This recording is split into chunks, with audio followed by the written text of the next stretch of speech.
and we will let it run for just a minute and see what's what. Oh, Jay Spencer said we were all good, and Gothic said we all sound great.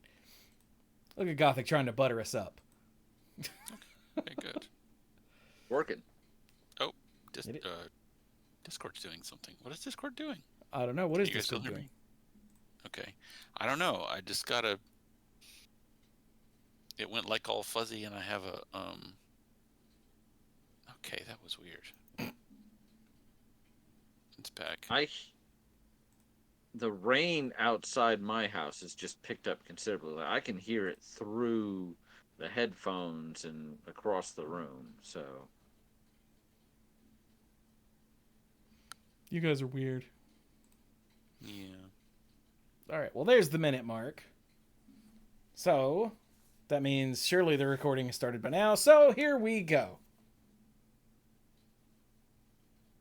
Ow, jam! Hello, everyone, and welcome to the Mana Pool. This is episode 698 of the Mana Pool. I'm very sorry for the longer than intended hiatus. So 2 weeks ago, it was the Thursday right before Easter, and literally everybody but me was not available. And then last week was the Thursday right before I left to go to up north to be in the path of totality for the eclipse. And I was like, I'm not doing a show and having that hanging, like having to put it together and having to either do it quickly or having it hanging over my head for the whole time I'm gone. Screw that. We'll just take the week off. So that was 2 weeks without a show. The week before that, we had recorded a Dorks Just Chatting, but it was not, I'm going to say not suitable for posting. It just kind of went off the rails. Yeah, we went off the rails, and because there was nobody in the chat, if I remember correctly, so it was just us. So we just sort of started ranting about politics and stuff. And I'm like, maybe I won't post that. So it ended up being 3 weeks without an episode. Apologies. apparently it's long enough for all of us to forget how to do this. Like Mike and I both were looking for our headsets. I think Mike even forgot he needed his headset.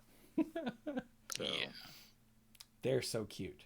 So because we're starting late and we get a lot to do, I'm not gonna let the dorks introduce themselves. So I'm Chewy.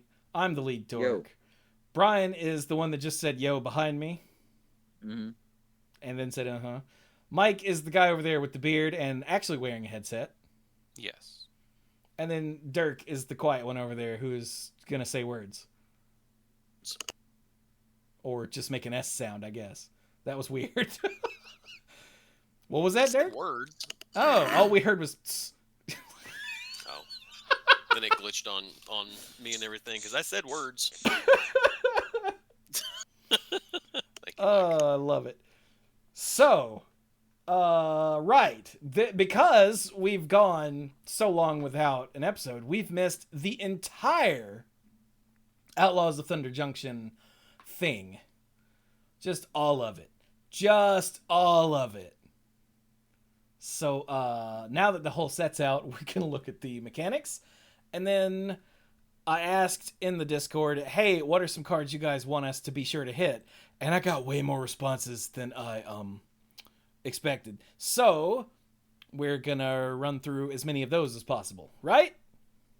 Yes. Yeah. Shut up, Mike. So done. And he did shut up. Good job. So let me get the mechanics article up on the screen. There we go. Now, I also have to be completely honest here. I don't know anything about the mechanics of the set. I've not looked at them. I saw there was something called plot. I choked to death. I saw there was something called saddle or mount or both. And then I saw that there are crimes to be committed. And that's all I've been paying attention to. So I don't know what any of those things actually mean. Except for crimes. I know crimes. So I guess we'll just get to it. First up Sounds here, good. we got Outlaws. Yeah, but it's kind of like a reskin of an existing concept. Okay. An outlaw So- is any permanent with one or more of these creature types: assassin, mercenary, pirate, rogue, and warlock. What?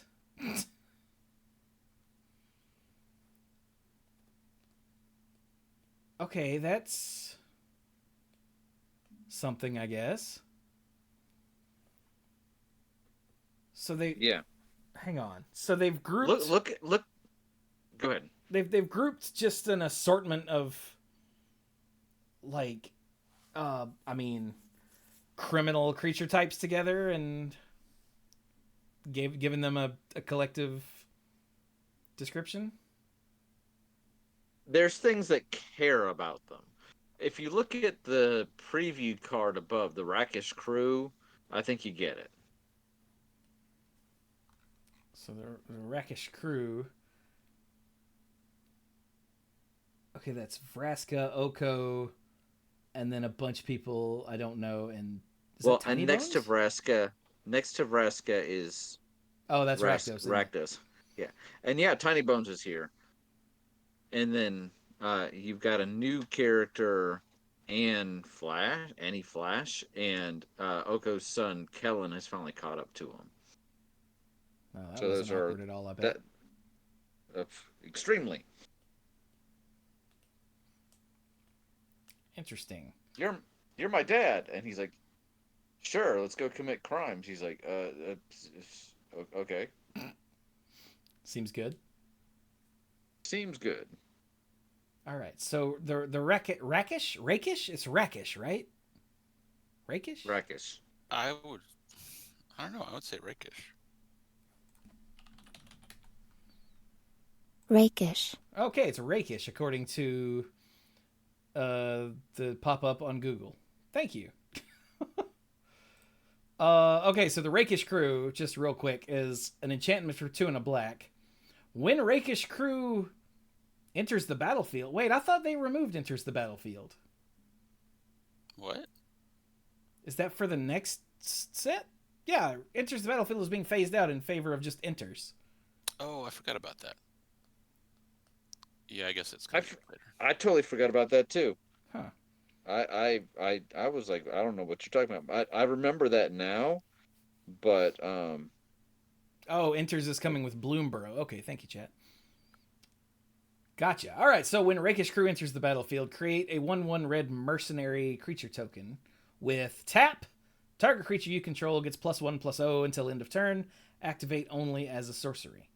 Okay, so for 2 and a black, you get a 1/1 with a buff ability. And then, whenever an outlaw you control dies, each opponent loses 1 life and you gain 1 life. Ooh. Nice. So, yeah, chat pointed out that party was warrior, wizard, rogue, and cleric. So it's a similar line of thinking. Outlaw is assassins, mercenaries, pirates, rogues, and warlocks.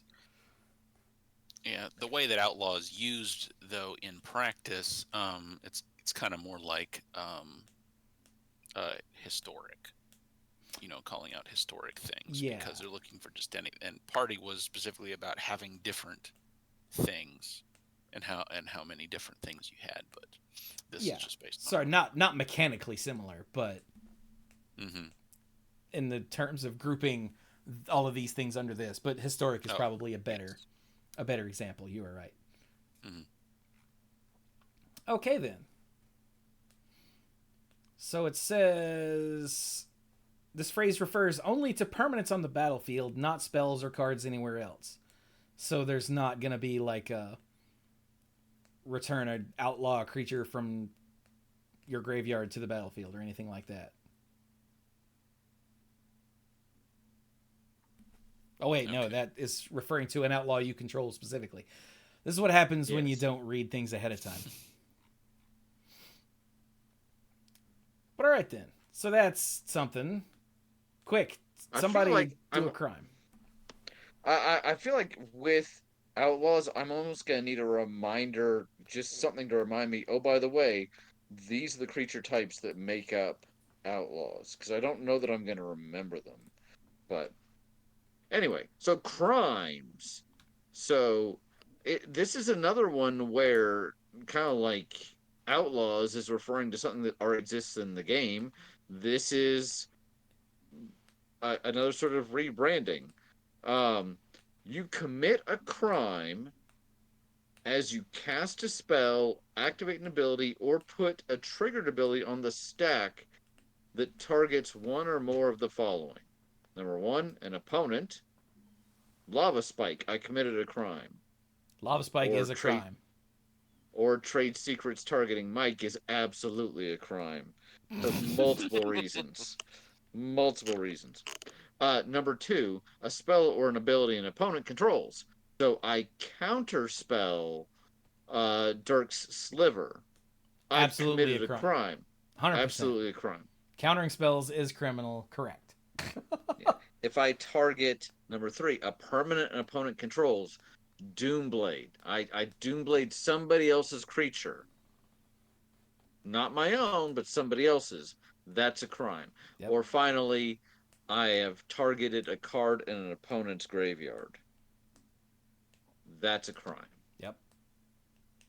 So, it's not a crime for Gravedigger to dig up your own corpses, but, if he targets somebody else's. Well, yeah, because it's your dog.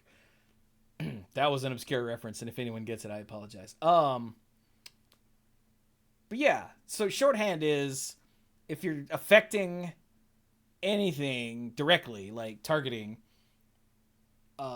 anything involving your opponent or their stuff. Yeah. So any of their permanents, any of their spells on the stack, any of the stuff in the graveyard, cards in their hand. You're not targeting cards in the hand. You target the opponent. So that's a crime. Right. Now, weirdly, if you have a spell that says like all opponents discard a card, that's not committing a crime. It's not targeting. So that's weird. So you might go, well, why does this matter? And honestly, on its face, it doesn't matter if, okay, lawyer Brian here, it totally matters if you commit a crime. Just so this clip isn't taken out of context when I'm running for judge or whatever. Brian Baker once said, it doesn't matter if you commit, but in Magic, it doesn't matter if you commit a crime unless something specifically references it. So here's the example. Giza, the Hellraiser, because Giza and Geralf are here, which kind of just feels like why, but that's a separate issue. So Giza the Hellraiser is here for 3 and 2 black. She is a 4/4 legendary human warlock, so she's an outlaw. She has ward of 2 mana and paid 2 life, so they really don't want you to target her as a crime. Skeletons and zombies you control get +1/+1 and have menace, so she's a undead lord. And whenever you commit a crime, so those things we already talked about, create 2 tapped 2/2 blue and black zombie rogue creature tokens. So anytime you commit a crime, and it does not say the first time. Well, it does say it triggers only once each turn. So yeah, that's I important. almost said the wrong thing. Yeah, that isn't. Well, because you're getting 2 of these for free, and they're outlaws too. I was just thinking that. Yeah.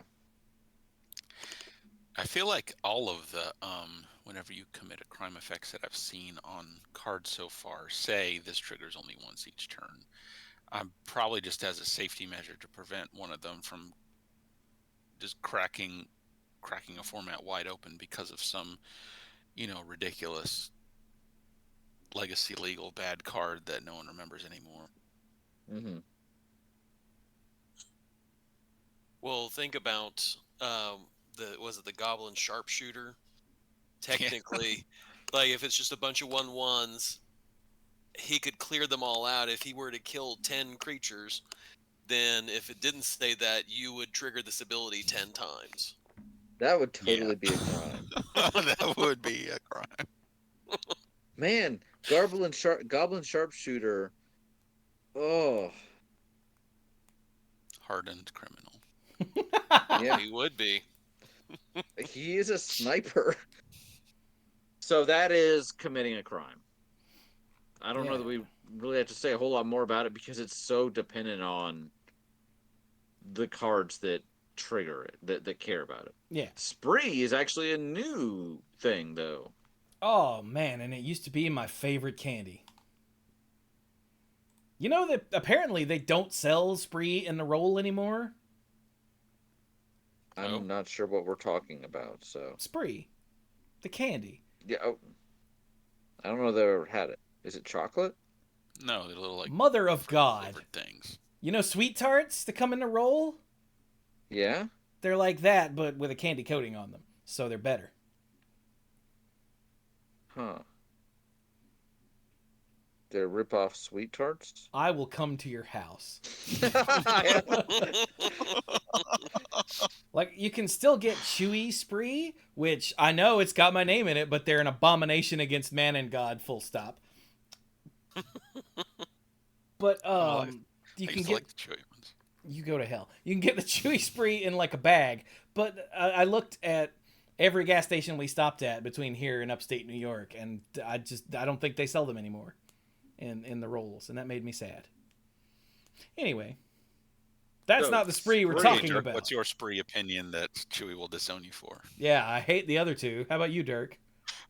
I think I vaguely remember them, and I don't have a good nor bad memory of them. I just never really ate them. You're all constant disappointments to me. All right. So, hey, Dirk, I guess? Tell us about Spree, since the other two are the worst.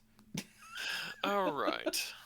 So, boil down, it's a new keyword. Okay. Read it out loud. Each mode includes an additional cost that must be paid to cast the spell. You must choose one or more modes as you cast the spell with Spree, but no single mode can be chosen more than once. If you cast a spell with Spree without paying its mana cost, you must choose one or more modes and pay those additional costs. Cost is covered though, so at least you enjoy a nice discount. I still don't understand. Just read the card. Okay, so Final Showdown is a white. It's an instant, and choose one or more additional costs. So for +1, all creatures lose all abilities until end of turn. +1, choose a creature you control. It gains indestructible until end of turn. +3 and 2 white, destroy all creatures. Yeah. So the way it works is you're paying the white, and then you're picking your options and paying whatever that rounds up to, or that adds up to. So if you want to cast Spree as a humble, it costs the white and +1, so it costs 1 and a white. If you want to make everything humble and make one of your creatures indestructible, it costs a white +1 +1, so it costs 2 and a white. And then if you want to do all of it, it costs 3, 4, 5, and 3 white. Yeah, but you don't have to build them in order. If you just want to have an instant destroy all creatures, then it's 3 white, white, white. Yeah. You can only pay each cost once. Yeah. Mm-hmm. Thank goodness. So you can't go nuts on that second ability, is the big thing. You can't destroy all creatures really hard. Well, I meant the one where you make all your guys indestructible. Until end of turn. Yeah, he was making a separate joke, Brian. It's not always about you, Brian. Yes, it is. That's what my mom said. Agree or disagree, I guess. So yeah, the bit that tripped Dirk up when he was reading the paragraph below was it said if you get the ability to cast one of these without paying its mana cost, all you're not paying is the mana cost. You still have to pay for all the effects that you want. Yeah. When any effect says you can cast something without the mana cost is those symbols up in the corner. That's it. That's the only part you get for free. Everything else you have to pay. Yeah. So yeah, this is this is a hell of a card to show off for Spree, because good lord. Yeah. Mm-hmm. And spree is such a fun word really for this, because there's crime sprees, there's killing sprees. I think those are the only two that matter for a Western setting. Shopping sprees? Probably less of that in this setting, but sure. Maybe a cattle rustling spree? Yeah. Yeah. But yeah, as Mycroft pointed out in the chat, spree, because more options, more better. Clearly comes from the Chewy School of Magic. All right, and then the last one is it's saddle and mount and whatever. I don't know. Mike, tell us what the hell. Okay, so this is kind of like an idea space adjacent to vehicles. So mount is a creature type. Well, let me read the explanation. Right now it looks like it's just a creature type. Yep, it's a creature type. Okay. Oh my god. And, chat, if we suddenly stop streaming, it's because my power went out or my internet went out. Because apparently there's a hell of a storm going on outside. It's been going crazy here. Immediately. I don't know if the mic picked up that boom. I don't think it did, but apologies if suddenly we disappear. It has been building here, so yeah. Gosh, that is hard rain. Okay. That was a terrible movie. Anyway, so the mount is a creature type, and it represents something that can be saddled. It has a saddle ability that comes with a number, kind of like a crew ability. And similar to crew, the saddle number is, how much power you have to come up with for the creatures you tap to do the saddling.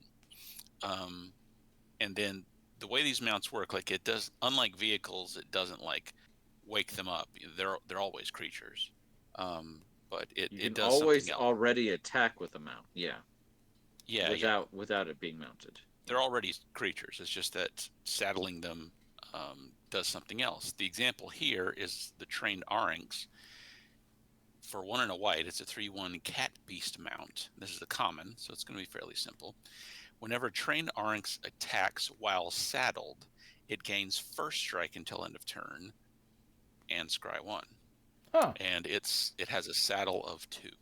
So you can tap any number of other creatures with total power 2 or more, and then it becomes saddled until end of turn, and you can only saddle as a sorcery.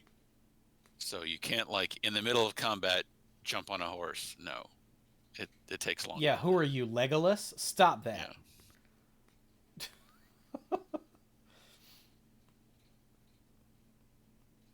So yeah, you can trade a 2-power creature to give this 3-power creature first strike. I mean, that seems pretty good. And get a scry. First strike, and you scry when it attacks. That's good.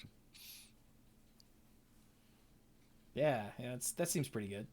Yeah, and there are some examples of mounts that do something with the creatures that saddled it. So sometimes it does make sense to saddle up more than one creature onto something.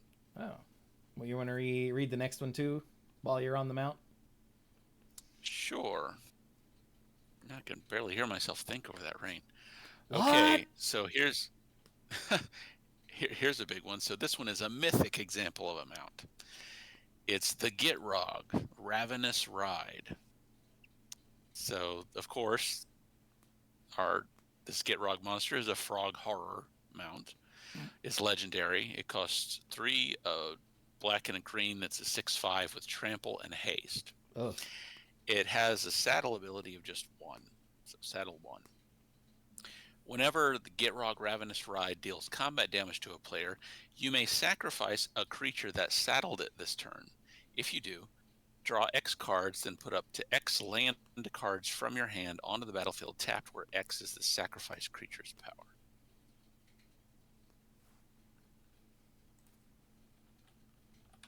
So anything with more than 0 power can saddle up. Anything with more than 0 power can saddle up by itself, and then you might get some cards and some lands out of it. Yeah, that's pretty neat that the Gitrog might eat whoever is riding it. Mm. Yeah, I like that. But yeah, why is the Gitrog monster in Thunder Junction? Because it would be funny to put a saddle on it. I think that's as far as they got. Yeah, that's the whole reason. So, hey, here's that thing we know you like. And, wasn't it funny when Thalia was writing it? Yes, that was really special. That captured an iconic, we really don't get along, but we're doing this to fight the Phyrexian invasion sort of thing. Yeah, let's do it again with anybody. On a desert plain, even though it's a frog monster. I have issues with this set, but we can keep going. So I thought we were done. The card itself is fine. Yeah. Oh yeah. No. Yeah, I thought we were done, but no, there's one more. Yeah, we gotta figure out what we're doing next. We gotta make a scheme. Yeah. No, scheme is a thing already. Right? Isn't scheme a thing? That's from is it Arch Enemy? Thing. Yeah, that's an Arch Enemy thing. Yeah. So yeah, I was just trying to do a play on words, but yeah. This is plot. And plot plot's weird. This is one I did read ahead of time. So okay, the it's example like is plan the heist for 2 blue. It's an uncommon sorcery. It says surveil 3 if you have no cards in hand, then draw 3 cards. So that's cool. But it has plot of 3 and a blue. And that means you can pay 3 and a blue at any time. Well, no, at sorcery speed, sorry. You can pay 3 and a blue at sorcery speed and exile plan the heist from your hand. And then later, you can cast it for free. Yeah, still at sorcery speed. But yeah. And that is what plot is. You can pay mana now for nothing and then get stuff for free later, which has, its advantages and disadvantages. Yeah, it's suspend. It's suspend. A suspend that you have a little more control over. Yeah. I mean, as you have soon as this control over. Yeah, as soon as you've plotted this with suspend, how long you had to wait to get the effect depending on the value of the suspend. And any other shenanigans you've got to put more counters on it. This is just you could do it the next turn or the turn after that or whenever. Maybe not after the game. Hey, I plotted this last game. Trust me. But I kind of like this. For anyone listening, that does not work. He was trying to be funny. Yeah, sorry, a bad joke. Of all the mechanics, this one and Spree, I think, have the most potential for me.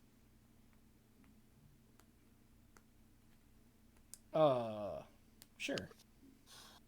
I'll give you that. There's another. Yeah. The other example of plotting is a card that doesn't have plot. So make your own luck for 3, a green and a blue is an uncommon sorcery. I'm sensing a pattern here. You look at the top 3 cards of your library. You may exile a non-land card from among them. If you do, it becomes plotted. And then you put the rest in your hand. I missed that the first time I read this. I was like, this card isn't that great, but at least you're drawing 2 cards. So yeah, you look at 3 cards, plot 1, keep the other 2. That's not Well, bad. and the one you're plotting, you're not paying it. You're paying the initial 3 and a green and a blue for, but it could cost whatever, and Yeah. you're casting it later for free. So I could see this being in like a big stuff deck, which there are several of in standard right now, at least on Arena. People are kind of going nuts with some of those Phyrexian portals and whatnot. Neat. So, So- and then you draw the others. So, And then there are commander bounties. I didn't even see this when I scrolled through this earlier. I guess because it's a commander thing, my eyes just glazed right over. I love Commander as a format, but there's so much Commander stuff now that I don't know. It doesn't feel like it feels like it really and truly is. It's so far departed from the rest of Magic. You know what I mean? Yeah. All right, honestly, But- I don't even care about bounties. Let's let's get to the card image gallery. How's that sound? That sound Let's good? do that. That Yes. sounds good. All right. Let me make this so where people can actually see it. So we gotta do that. So Then Why do don't we this? No. talk about the cards that people wanted us to talk There we about, go. and then if you see other stuff along the way, we'll try to hit other stuff before we're done. But because people threw so many suggestions at us. All right. So we'll start with what did Mycroft say? Claim jumper in white. Flame Jumper. Oh God. Okay. Yeah. We'll just leave this as is. I have not seen any of these since the initial round. Ha! He's a rabbit. Yeah. If you hung out in the Discord, you would not be surprised that Mycroft gave us a rabbit. So somebody Okay. read the claim jumper. So, Claim Jumper for 2 and a white is a rabbit mercenary. Is mercenary a part of Outlaw? Yes. Yes. Okay. It is a rare. It's a 3/3 with vigilance for 3 mana. That's pretty good. When it enters the battlefield, if an opponent controls more lands than you, you may search your library for a plains card and put it Screw onto the the stupid battlefield tapped. rabbit. Sorry. That was totally coincidental. Then, if an opponent controls more lands than you, repeat this process once. So it's like land tax. A little But bit. it can- They head straight yeah. to the battlefield.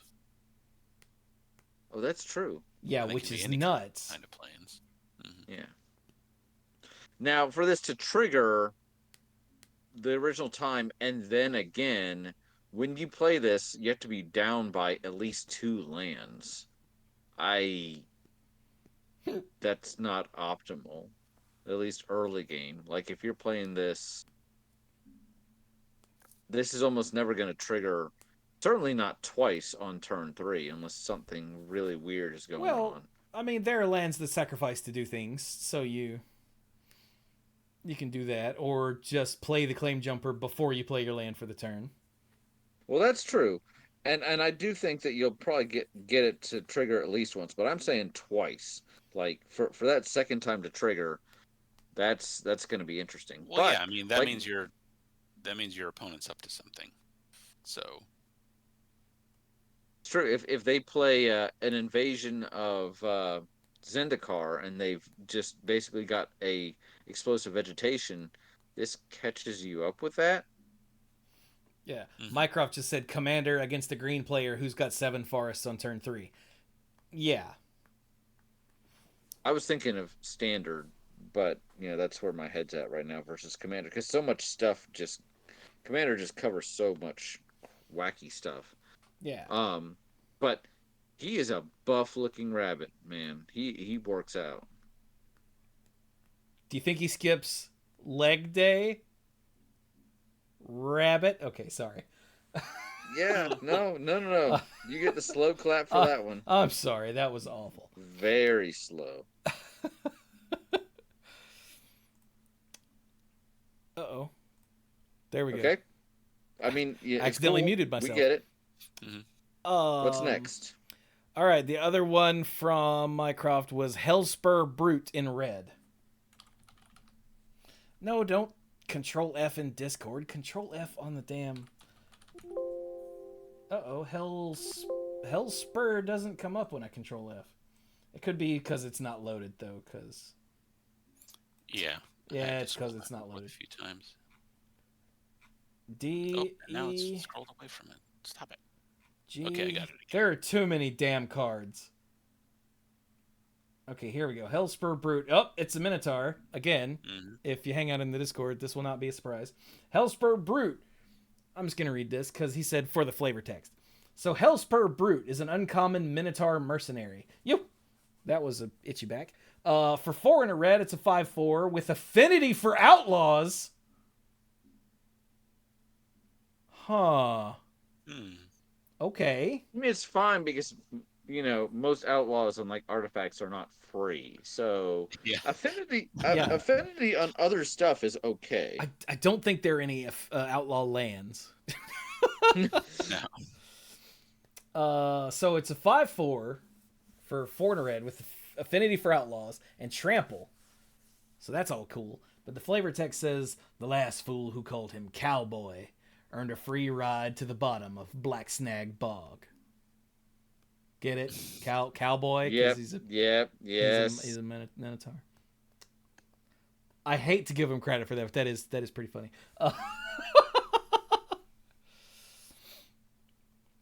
All right, let's see here.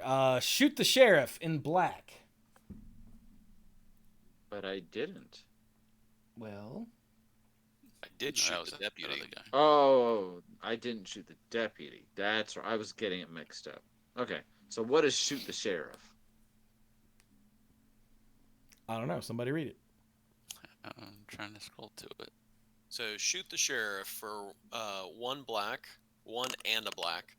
It's an uncommon instant. Destroy target non-outlaw creature. Because it's a sheriff, so it wouldn't be an outlaw. Got it. Now, where is that deputy? Oh, they did it. They did it. Boo. I guess they didn't shoot the deputy since they weren't there.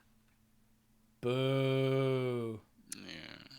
And that is Jaina, Hellspur Thunderslinger, who I think is one of the creatures in the set, right? I'm pretty sure. Maybe. Sure. All right, so next up we have Obika, Splitter of Seconds in multicolored. Obeka? Okay. Obika?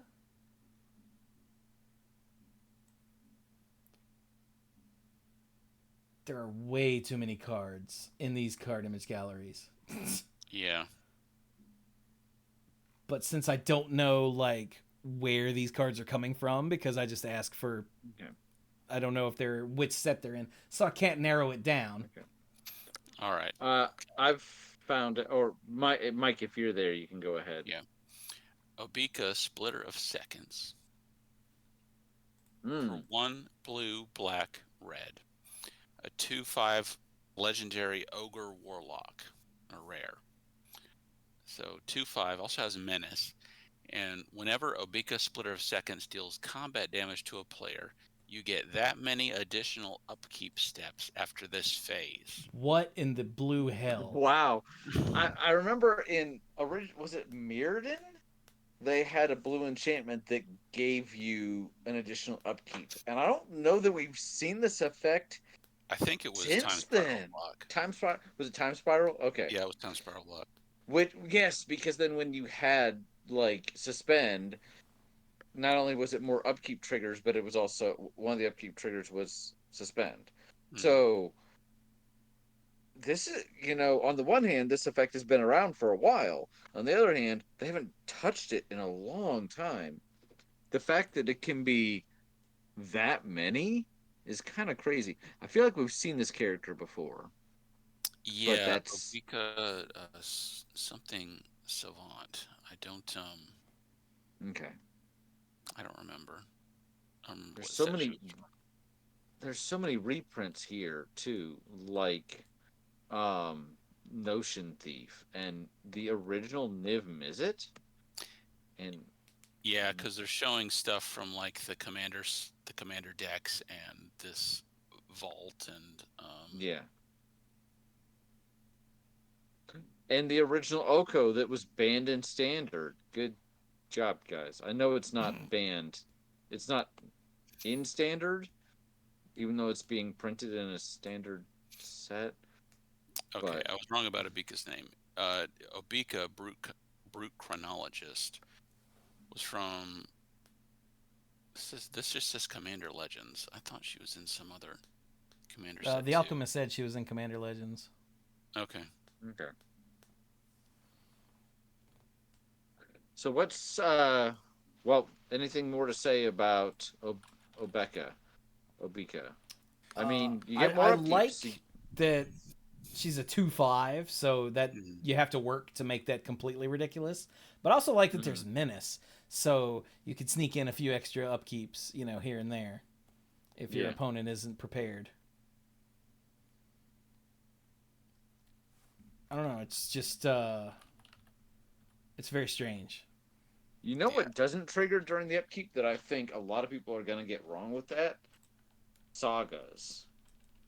Yeah. Okay, hang on. I was told we have to go back to shoot the sheriff to read the reminder text. Okay, it says destroy target non-outlaw creature. Yeah. Reminder text is assassins, mercenaries, pirates, rogues, and warlocks are outlaws. Everyone else is fair game. Why is that in the reminder text? That's in the reminder text? Okay. Okay. I do like that. All right, you were right. That was worth it. Yes. All right, what is next? Okay. Oh, the coyote and the roadrunner in red. Cunning coyote, resilient roadrunner. Heh. Okay. So let's see. And this was where I realized that I think they've changed how they make Magic sets. Was when I saw they did a coyote and roadrunner reference. But that is a rant for a different episode. So Cunning Coyote, I got it here. It's an uncommon. For 1 and a red, it's a 2/2 with haste. So that's pretty good right off the bat. Yeah. When it enters the battlefield, another target creature you control gets +1/+1 and gains haste until end of turn. And it has plot for 1 and a red. So you can go and plot this and on turn 2 in the next turn play something else and then play the Cunning Coyote from being plotted for free. Yep. And give that other thing haste. Yeah. I like it. Mm-hmm. Yeah, it's not really much of a Wile E. Coyote reference other than the name. Yeah. And then what's the name of the Roadrunner? Resilient Roadrunner. In what color? Also in red. You can tell none of us have read these cards.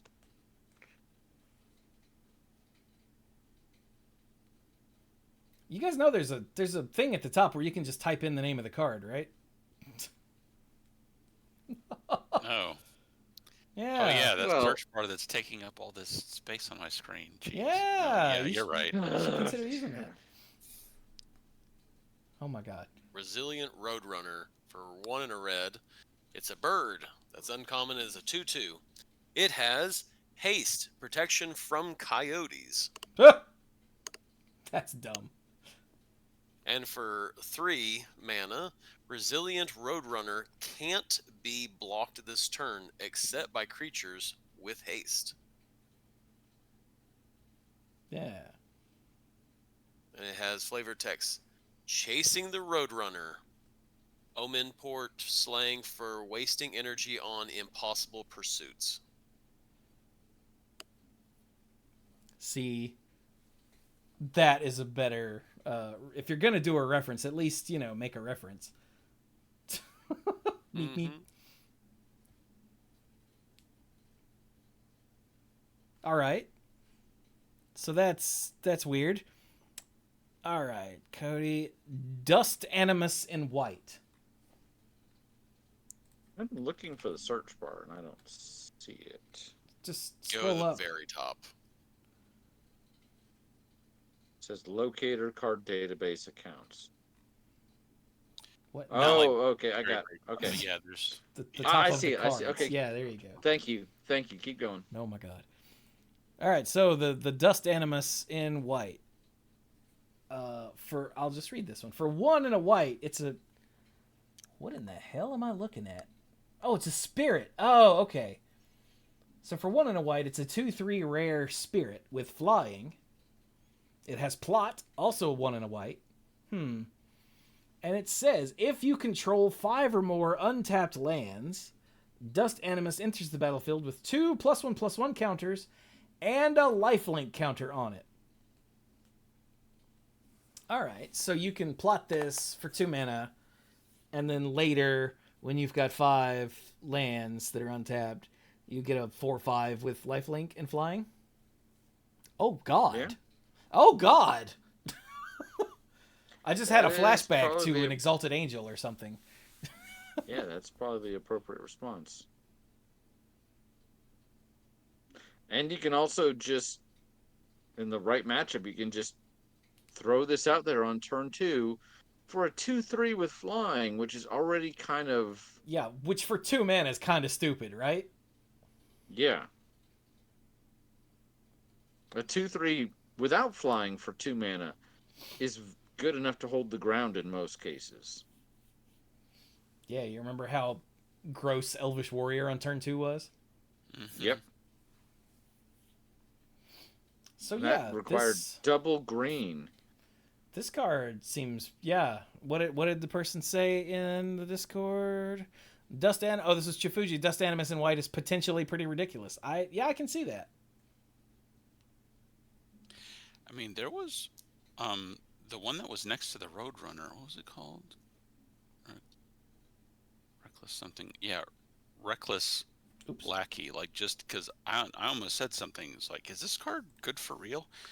Like, Restless Lackey is a 1/2 with first strike and haste for just 1 red mana. It's a Goblin Pirate. A Reckless Lackey. So 1/2 Goblin with first strike and haste for just a single red mana. Huh. That, of course, Mike would see the 1 drop with haste and go, huh. Read the rest of the card, though. Yeah, and then you can pay 2 in a red and sacrifice it to draw a card and create a treasure token. So even after, turn 1 or 2, when it stops being worth it, it still has function. Yeah. Yeah.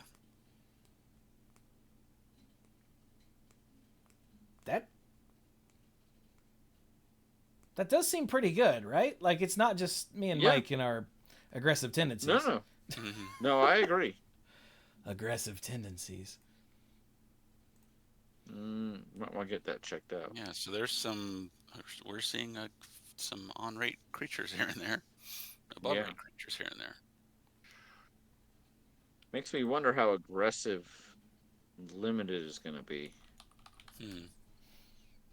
All right.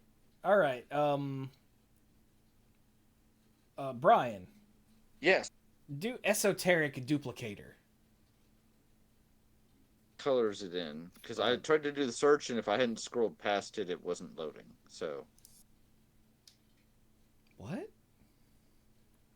I was trying to do the search, and I just tried to do Reckless, and it didn't come up with anything. So. All right.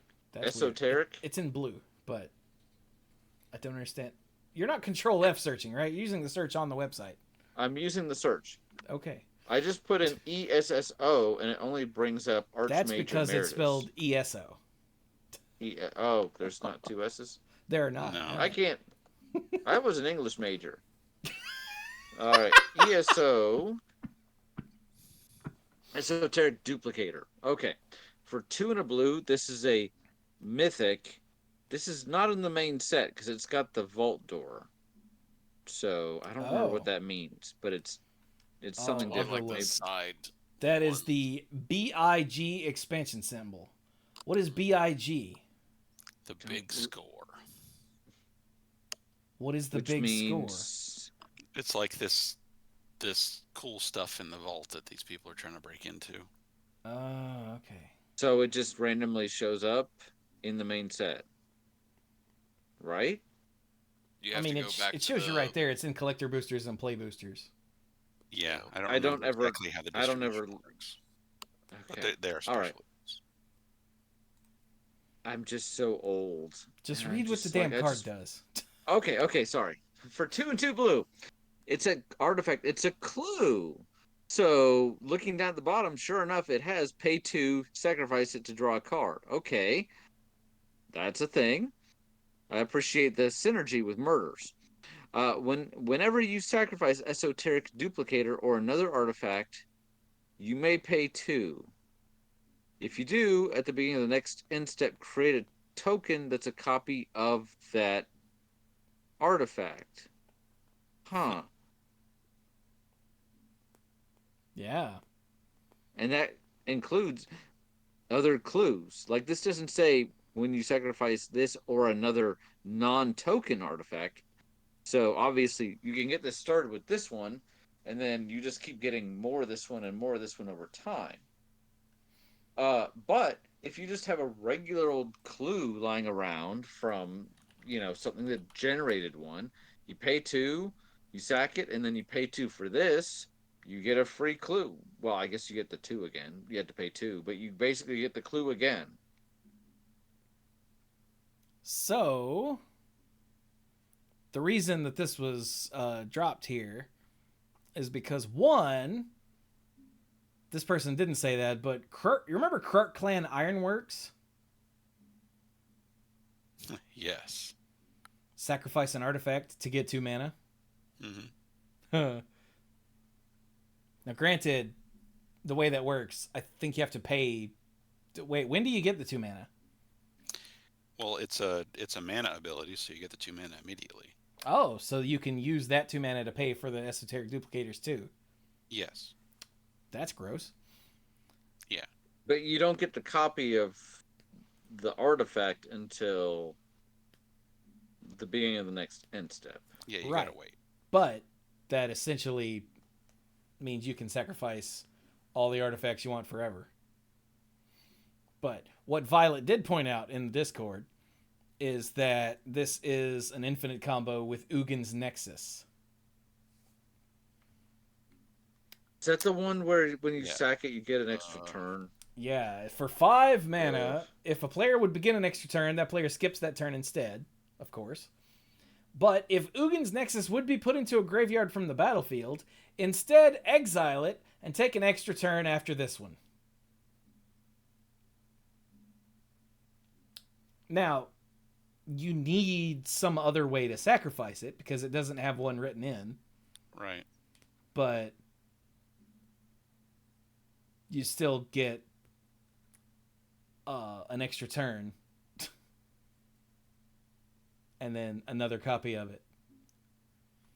So as long as you have... If anything, the fact that you don't get another copy right away means that the Ugin's Sanctuary won't be on the field to stop you from taking an extra turn. Well, I mean, yes, it will. And you'll have to sacrifice that copy before the extra turn starts.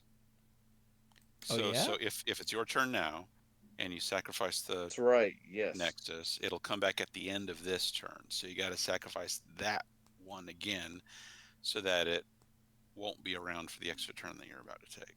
That's right. But as long as you have a sacrifice outlet, that's only a minor problem. Yeah, you know, if you have, you know, the classic hero Atog sitting there, you got it made. Atog. So yeah, that. Okay. Thank you for that, Violet. That's awful. Yeah. And I didn't mean to take up I know we're trying to get through through cards. I'm just trying to follow all the expansion symbols, and I'm just getting confused. So But that's its own thing. apparently, the big score. Okay, you remember the aftermath thing from the whatever Phyrexian Invasion, Sure. March of the Machine, and then Aftermath. The Yeah, mini set epilogue thing they Yeah, did. you remember how everyone hated that? yeah, it didn't go over well at all. Yeah, they hated that so much that apparently the big score was supposed to be that again, but it was received so poorly that they just folded it into the main set. That, I mean, I would say that's kind of hilarious, but I will say this: if that's the case, then that is them actually listening to their customers. So, props for that. They didn't waste the work they'd put in, but they're like, you know what? Let's just not. Yeah. That's Okay, why I- you know how they did the whole we're only going to do one planeswalker per set for a while. There's two in the set cuz one of them was originally in the aftermath, the mini set follow up. Yeah. So Okay. whoops. All right, let's see here. Oh god. There's a couple of these cards that are comedy cards that I kind of hate. They're both cow related because cows are funny. So hey Dirk, Ooh. you want to read Holy Cow? Holy cow! In white. Yup. So for What two and that a would be white. in white. Yeah. So for two Go and ahead. a white, it's a 2/2 Ox Angel that's common. It has flash and flying. When Holy Cow enters the battlefield, you gain 2 life and scry 1. What? And That its thing. flavor text says, after it passed by, the rancher swore she saw hope shining in the pig's eyes. Read the whole story, and there was no. Okay. Holy cow! Ox Angel, doo doo doo doo. Will you be mine? I mean- And I like the part about hope shined in the pig's eye because if an ox can fly, maybe one day the pig will Oh my fly. god, I didn't even. Yeah, you didn't get that? Oh, I didn't even think of that. Oh. But okay, it's a stupid card name, and I hate it. As long But as this long as card they don't seems print really it good for a common, right? it's pretty good. It's I good. just hope they did- 2/2 they flyer didn't- with flash for only 3 mana. That's and extra stuff. Yeah. Yeah. Now I want to see if they reprint Oxidize in the set. Oh, Get it? there's not an Oxidize. I hate you. All right, so the other one that I hate is Okay. is also in white. It's Bovine Intervention. Are you kidding me? I wish I was No. kidding you, Brian. Okay. Take it, All right. Brian. Oh. All right. Here. Okay. Bovine Intervention. What is that? What is? Okay, for 1 and a white, it's an uncommon instant. Destroy target artifact or creature. Its controller creates a 2/2 white ox creature token. What? I thought the ox in the art was saving the guy, but I guess not. No one could prove the ox did it, but no one tried to harness it again either. I don't understand. So Did I read the wrong story? I've also heard this called the Ox Within, Because Beast Within? because Beast Within, Yeah. and there's another one, but I can't remember what it was. Cow shares. Swords to Cowshares, yeah. Thank you. Are you okay? Oh, for a second I thought you meant No, that was an that's actual that's another card. name people have Oh. named this one. Yeah. No, if there was a card in the set seriously named Swords to Cowshares, this would be the last episode of the Mana Pool. Like, if you want to get us to stop, wizards, here's what you got to do. yeah. Like, I thought about it with holy cow, but...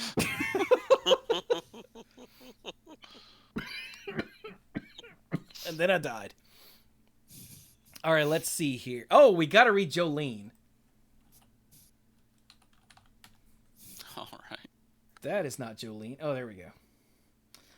Oh, God, and this art. Okay, this is the art that made Brian Prilliman almost crap himself, because he posted on Facebook asking something along the lines of, like, was this supposed to be an unset originally? Mm-hmm. Because, holy cow, bovine intervention, and then this art. And what I found really funny was I had just asked, like, 3 hours or so earlier in the Discord, was this supposed to be an unset or something? Because some of this is really stupid. And then as I was scrolling through Facebook later. Is this art showing what I think it's showing? Yeah. For a second, I didn't even see what I was... Yeah, she hit someone so hard that they flew up out of their boots. Props to the crazy looking snake mount thing. I'm kind of digging that. The snake horse in the back. Yeah, that's pretty cool. Yeah, that's pretty cool. That looks original. All right, somebody read Jolene. I just did a card.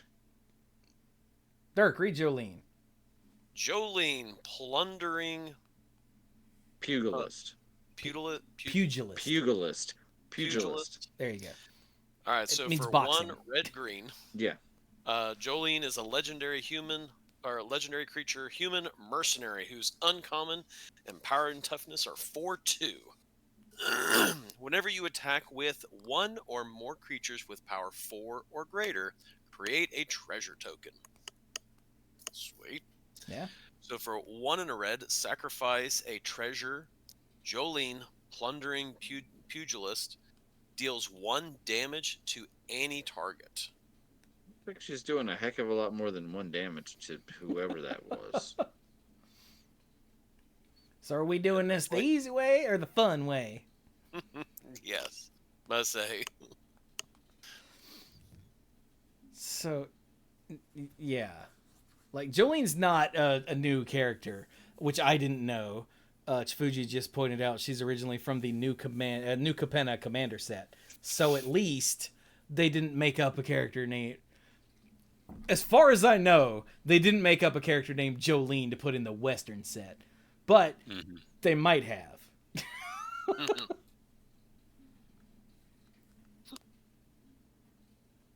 So, yeah, I don't know. Just... I say Dolly Parton's song is going through my head right now. That is the joke, yeah. She's totally going to take your man.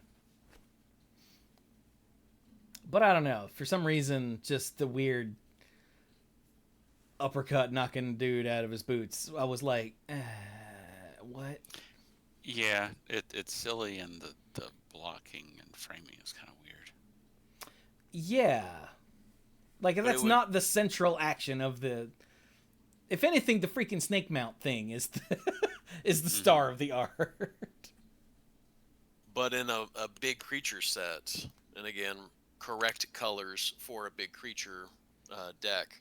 Well, yeah. Then you're going to have lots of treasures, and that means if something is in the way or you need to get rid of something that they can't be or that they can't get to, like a flyer, you've got the damage to throw around.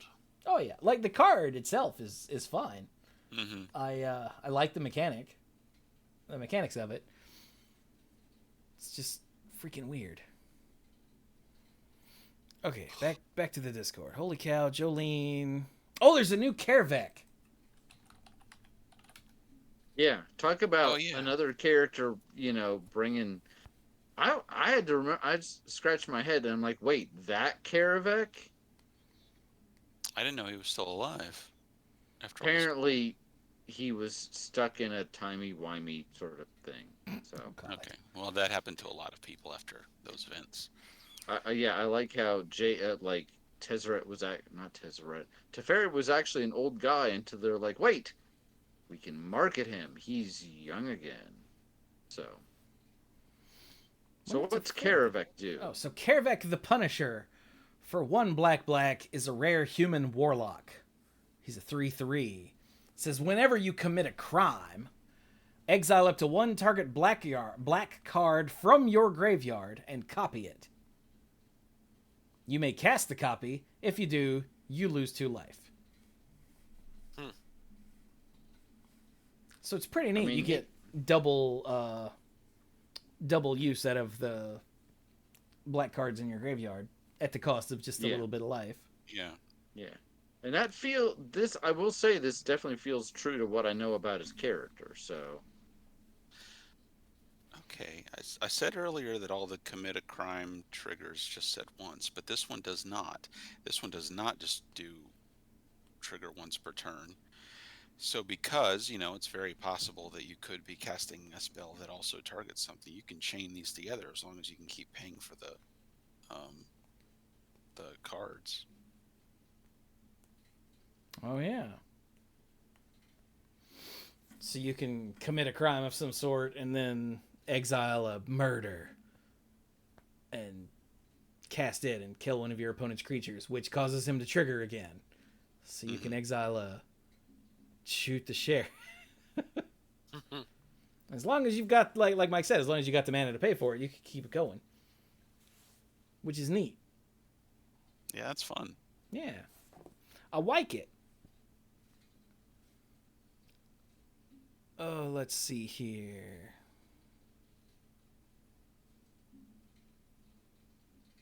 Ty Joaquin Perfect Shot. Okay. T-A-I? Is that how? Nope. Oh, here we go. Yeah. T-A-I-I, actually. Oh. I cannot read that. Let's zoom in. All right. Who wants to read Tai Joaquin? I'll take it. So, Tai Joaquin, Perfect Shot, is in Boros colors. Is a red and a white for a 2/3. 2/3 for 2. Legendary Human Mercenary, rare. Whenever a source you control deals non-combat damage to a creature equal to that creature's toughness, draw a card. Okay, so Perfect Shot. I get not it. Over, Okay. not under. Yes. Pay X and tap.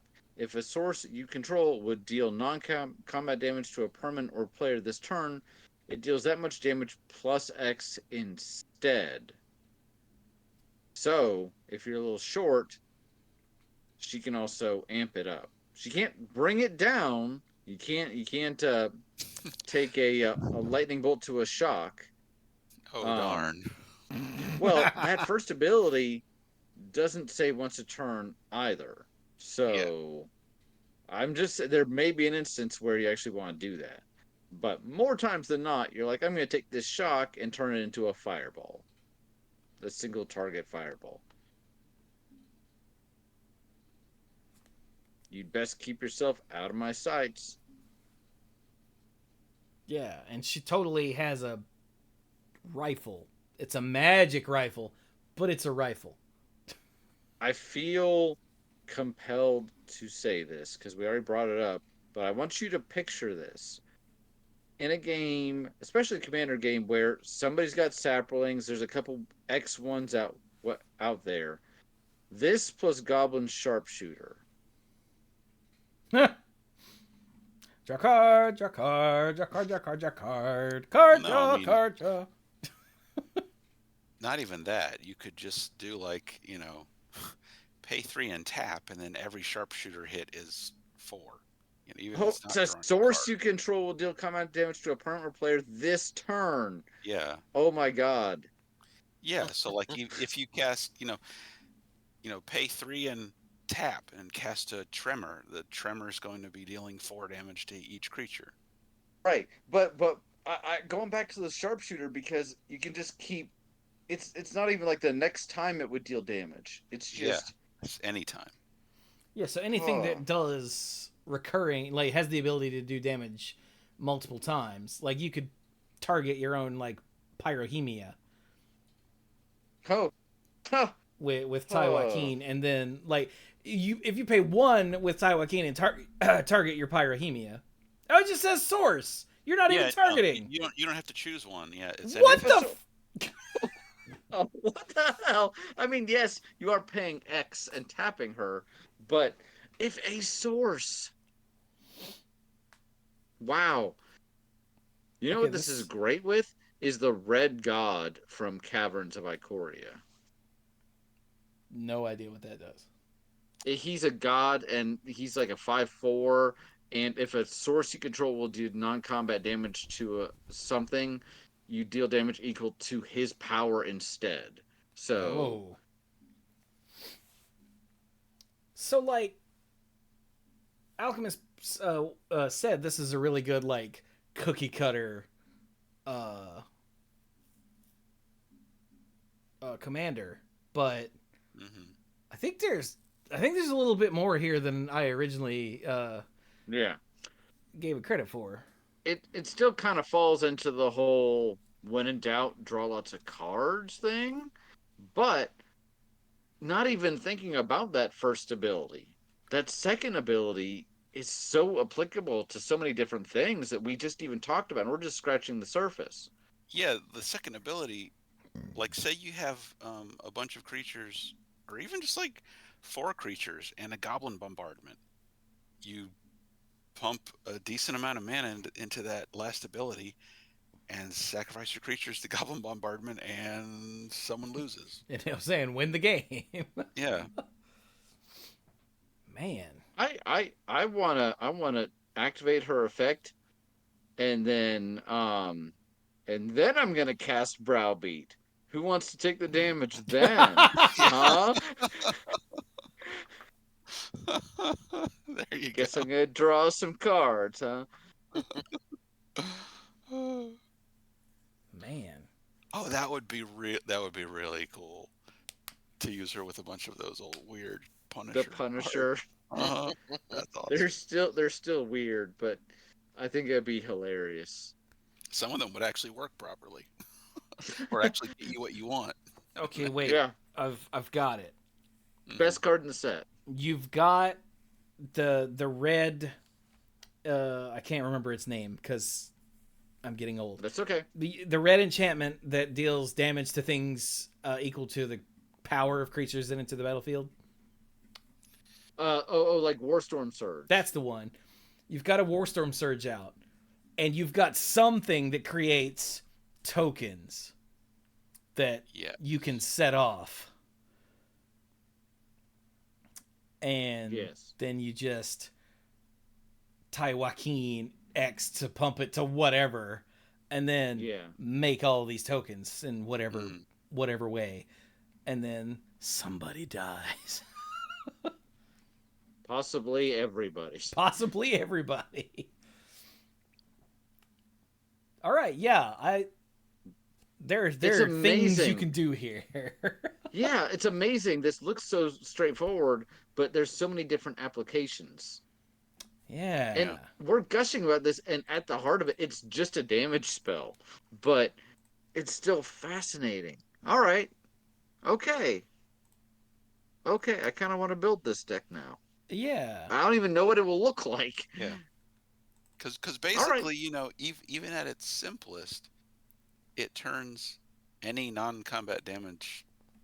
It can turn any single non-combat damage effect into an X effect of some sort. Like, I was just thinking, what if you built a deck full of, like, pingers? Yeah. With just a few little mana taps, your pingers become, like bangers. Wait, is that... No, hang on. You know what I mean. Yeah. Yes. Oh. All right, we're almost through all of the cards they wanted us to hit. There's a new Bruce Tarl. You remember Bruce Tarl? Yes. Yeah, the guy. Oh God, does he also reference an ox? Yes, it turns out. Okay. So, Bruce Tarl, Roving Rancher. For 2 a red and a white, is a 4/3 human warrior. He is rare. Oxen you control have double strike. I mean, at least that's already his thing. So, Yeah. but holy cow, now has double strike. And whenever Bruce Tarl, roving rancher, enters the battlefield or attacks, exile the top card of your library. If it's a land card, create a 2/2 Ox. Otherwise, you may cast it until the end of your next turn. Until the end of your next turn. Oh. Yeah. And the flavor text is, I find a world where the herds finally listen to me, but now the plants have an attitude? I don't know what that's a reference to. I think there's some cactuses up and moving there's some around. cactus people. Oh, okay. So here's part of the thing. I don't want to spend a lot of time on this, but the whole concept of the Owen paths is, hey, one of the fun things about Magic is we get to watch a planeswalker experience different things as they wander through worlds. Wouldn't it be cool if we could see non-planeswalkers doing that? And I'm like, okay, I get that, and that's what we're doing right now, but I hope that we don't stay this way forever, because then everything starts to become homogenized. So, like, okay in small doses. Yeah, the alchemist said the only actual cowboy in the set, and he doesn't have a hat. He doesn't need a hat. But like, look at this angry ass ox in the extended art next to him. Look at that. That thing is nasty. Well, the one to his right is one of the incarnations, isn't it? Yeah, it looks like Vigor. Oh yeah. Someone did point out there were a lot of Easter eggs in his herd here. Mm-hmm. I think the one to the left is probably a reference to something else too. Mm-hmm. Yeah, it looks like something. It don't. What was that card? The land continues to burn. Ox of Gomafata. What was it called? No, that's not right. I don't know. There was something in the more recent Theros. That ox with escape. Maybe it's reference to that. That ox with escape. Mm-hmm. I like the way that that's a sentence you can say and people will actually understand. So that's neat. Okay, let's see here. I unfortunately am going to have to head out, guys. All right. I sort of figured that. I'm okay to stay for a little bit longer. Good night, Dirk. Night, Zerg. All right. Night all. Glad you didn't lose your eyeballs to the eclipse. Yes, me too. Okay, it is not the Ox of Agonis. That looks different. Oh, okay then. Let's see here. How about Stella Lee? Who is Stella Lee? Stella. Why is there only... There's only a borderless version? Is that right? Apparently. That's awkward. Weird. Yeah, she's not even on the screen in my search here. I can see her here. Well, no, on my screen that I was sharing because I had zoomed in. Mm-hmm. All right, so somebody reads Stella Lee because she's a commander. They don't have regular versions of the commanders? I'm so confused. Hey, Dirk's not here anymore. Hey, Mike, I just talked about a card, and then he just talked about an Ox guy, so what's this do? All right, so Stella Lee, wild card. 1 blue and a red. Sorry, because she's a card. Go ahead. 1 blue and a red for a 2/4 human rogue, legendary. Whenever you cast your second spell each turn, exile the top card of your library. Until the end of your next turn, you may play that card. And also an activated ability, tap, copy target instant or sorcery spell you control. You may choose new targets for the copy. Activate only if you've cast 3 or more spells this turn. Huh.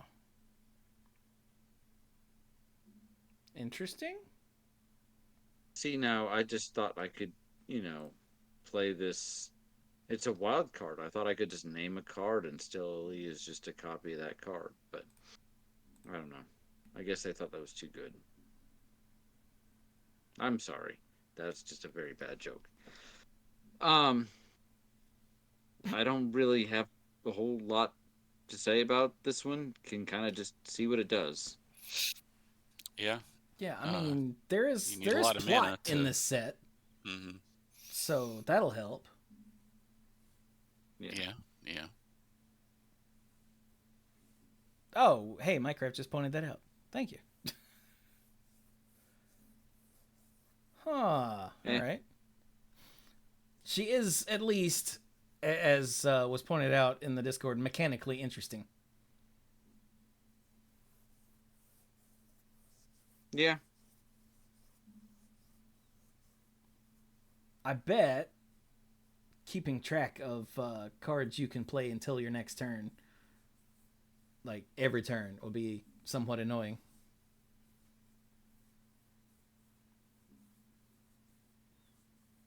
I do like the ability to play cards until the end of your next turn. Like, that is a thing that is very freeing. Yeah. That helps. Yeah. All right, then. What? Nope. Nope. I got way too much stuff open. Close that. Okay.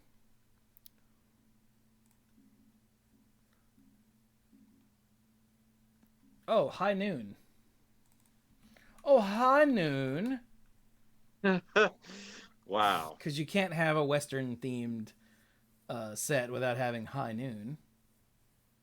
I mean, everybody looks like. I don't remember what they changed McCree's name to from Overwatch. You know, since the real life Jesse McCree that he was named after is apparently some sort of, serial sexual harasser. Ooh.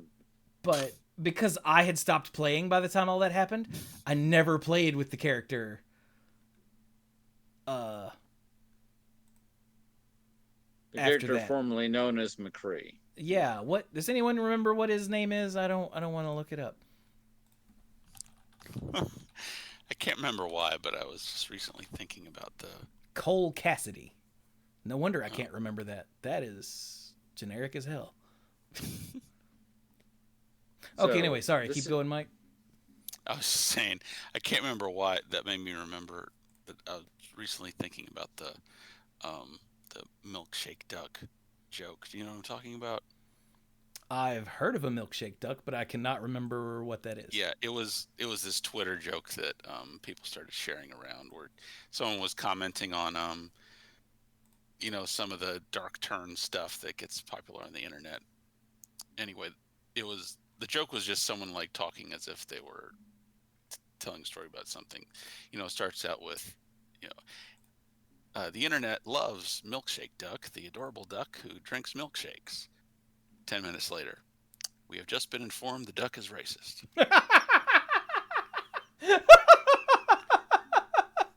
So I've heard people refer to, things like that as a milkshake duck, like the McCree thing you just talked about. Oh, that's pretty great. I like that. So, High Noon. For 1 and a white, it is a rare enchantment. Each player can't cast more than one spell each turn. That's Arcane Laboratory, I think. Sanctuary, one of those things. Rule of law. Rule of Law in white, which costs another mana. So this is one less and has an additional effect. Pay 4 in the red, sacrifice High Noon. It deals 5 damage to any target, which is an ability, not a spell. So, Yeah, Alchemist said this is basically a strictly better rule of law. It because it's cheaper, and you can get rid of it if you don't want it anymore.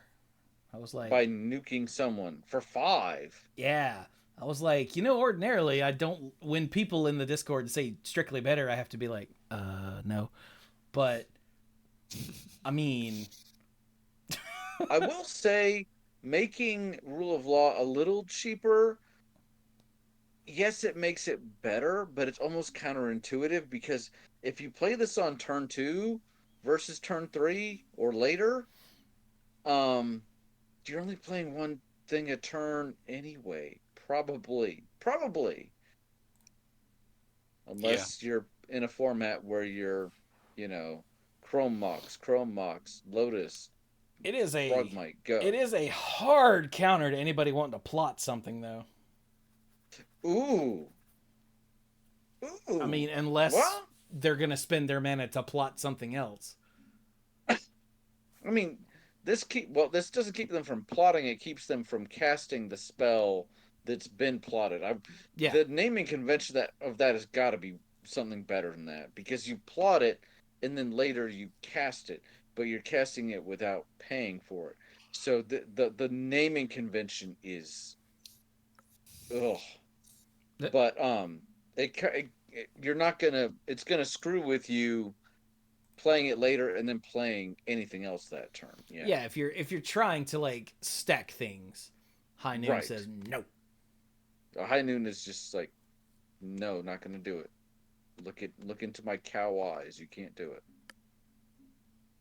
I just scrolled past holy cow. So Holy cow. Sorry. all right, what else did people want to see, or do we want to talk about some of the other things that caught our eye, or what? The only other things that were mentioned were the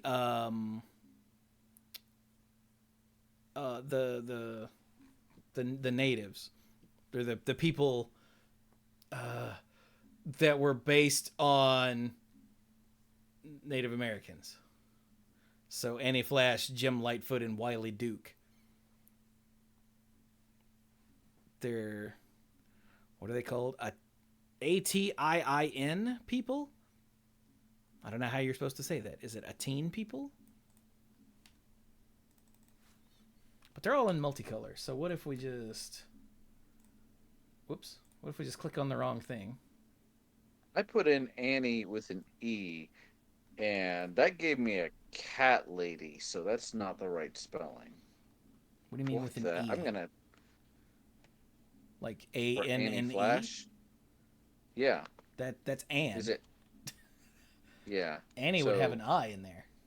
It would, wouldn't it? Sorry. I'm consistently amazed at how Brian can't spell. Yeah, it's remarkable. So, all right. Annie Flash the veteran is 3 and a Naya. So a red, a green, and a white. For a 4/5 human rogue with Flash. Oh, thank God. Yeah, she didn't. Yeah. So when Annie Flash, the veteran, enters the battlefield, if you cast it, return target permanent card with mana value 3 or less from your graveyard to the battlefield tapped. Doesn't say non-land. True. And then whenever Annie Flash becomes tapped, exile the top 2 cards of your library. You may play those cards this turn. So when we say the veteran, all of the... I think I picked up on this just scrolling through the card image gallery. All the principal members of Oko's crew are name, comma, the whatever as their role in the crew. Okay. So she's an ex-outlaw, and she's now kind of like just hanging out guarding a small town, and Oko comes calling and kind of like passive-aggressively threatens the town and says, you know, you should help me do this thing if you don't want these people to get hurt. So she's like, I hate you, but okay.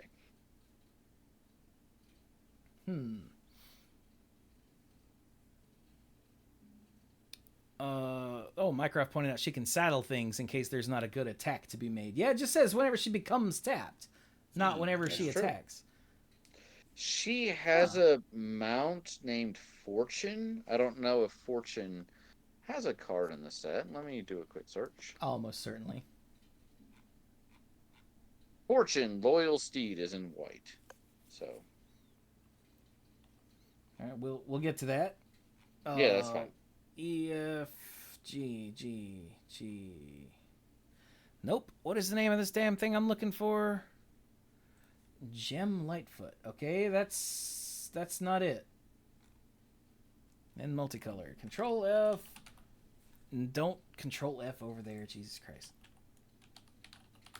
The Oh, it's gem with a J. That's why. Yeah, the search bar also will, like I just typed in light and the search bar. Yeah. Yeah. Yeah, it doesn't have to start with it. Yeah. Oh, in the Discord, it was spelled with a G, which is I scrolled down to G and I was like, it's not here. Because once again, people can't spell. All right, what's Gem Lightfoot Sky Explorer do? All right, Sky Explorer for. So Gem is an uncommon. For 2, a white and a blue, you get a 3/3 legendary human scout with flying and vigilance. Ooh. 4 mana, 3/3 flying vigilance. At the beginning of your end step, if you haven't cast a spell from your hand this turn, draw a card. That's pretty neat. Mm-hmm. Like, it's a 4 mana, 3/3 flying with vigilance, and maybe you'll draw a card every once in a while. Yeah. And she's in white and blue, which are the perfect, like, flash colors. So you can just be playing your spells during other people's turns. Yeah, or also the perfect, draw go colors. Right. All right, that's neat. And then, who is the last one? Wily Duke. Horse! Sorry. All right, hey Brian, what's Wily Duke do? Wily Duke, D-U-K. Yeah. All right. I heard dupe for a second, like, oh, you're a dupe. Wily Duke, a tine hero for a green and a white, is a legendary human ranger. They are not an outlaw. Rare, 4/2 with vigilance. Whenever Wily Duke, a tine hero, becomes tapped, you gain a life and draw a card. Vigilance. Huh. Never. I mean, yes, mount. Huh. But that's an interesting, Yeah. interesting little thing there. I mean, Gain a life and draw a card. They can't make it easy. I guess, but I don't know. So there's 2 ways to take this. One is, okay, obviously play this with mounts. She's even mounting a horse in the art, or they, I'm not sure. The other is kind of almost like a little, hey, I've got a 4/2 with vigilance. You're not going to tap it with your icy manipulator, are you? Oh, you will. I guess I'll gain a life and right. I mean, I just I got it. You put it in an all ranger deck with cryptic gateways. Oh, it's too bad Dorks not here, because he would have come up with that 5 minutes ago. We weren't even talking about the card then. He would just be like, I sense a cryptic gateway. I guess technically you could put it in an all human deck. A human, if you want to be boring, yeah. Oh my god. Okay, apparently we have to go back to that cat lady.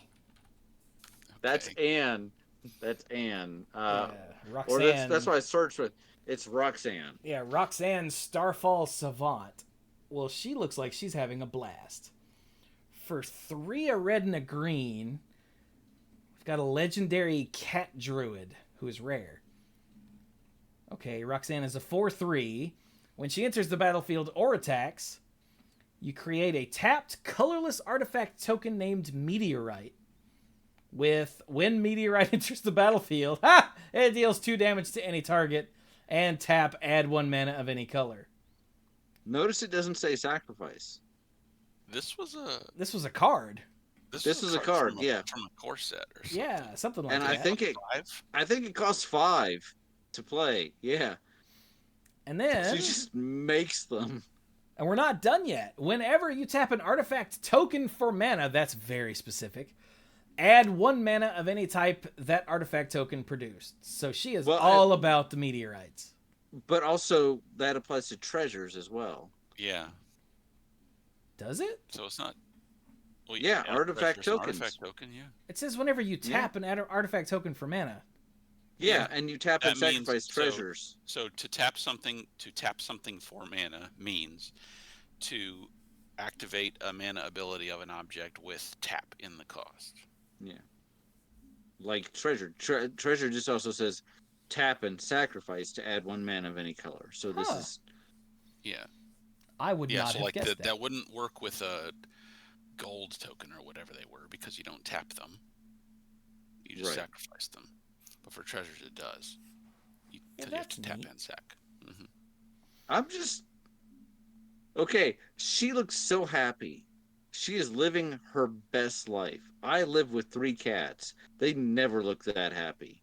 So she is just ecstatic. They do, just not when you're around. But also, apparently, like, she gets a meteorite whenever she enters the battlefield or attacks.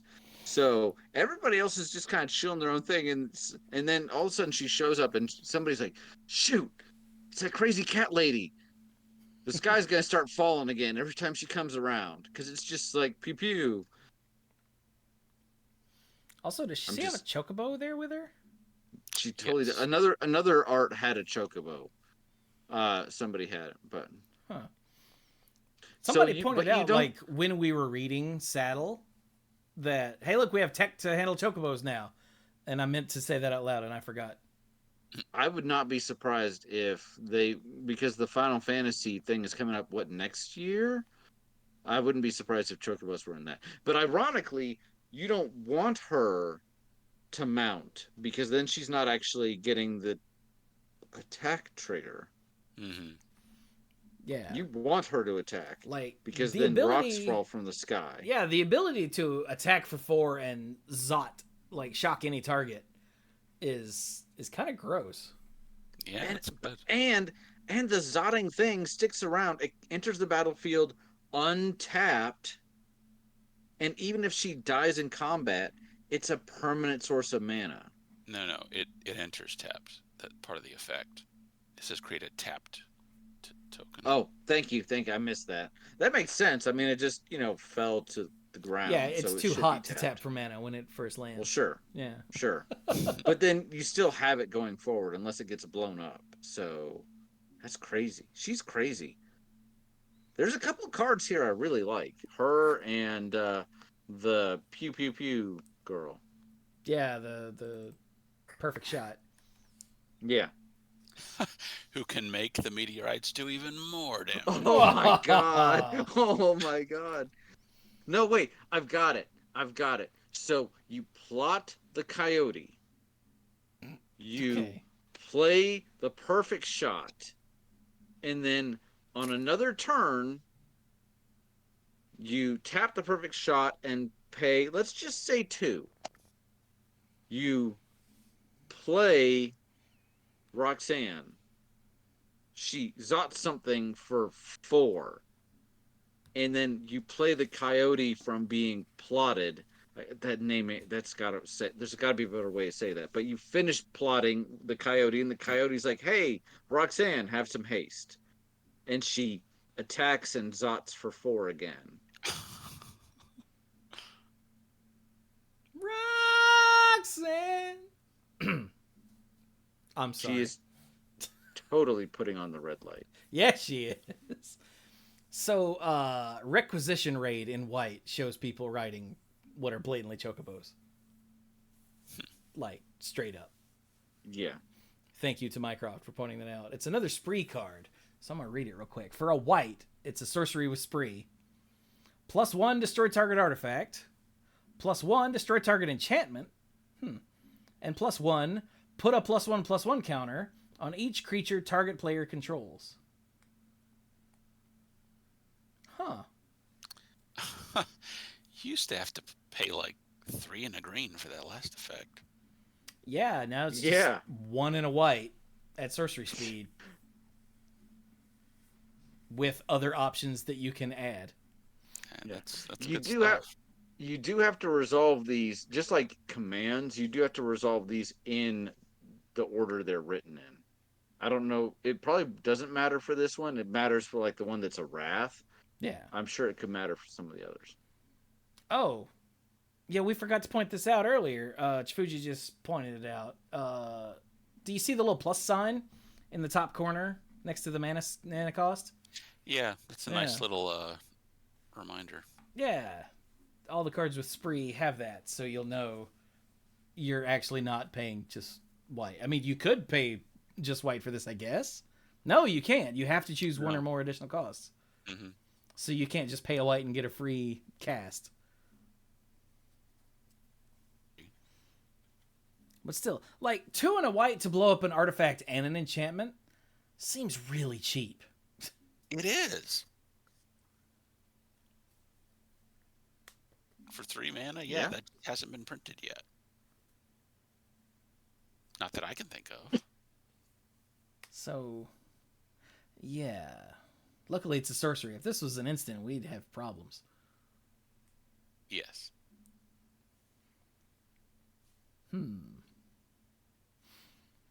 Well, that's everything that the Discord and now Twitch chat have brought up. So should we... and we've been going for a hot minute. Should we keep going, or should we go ahead and call it?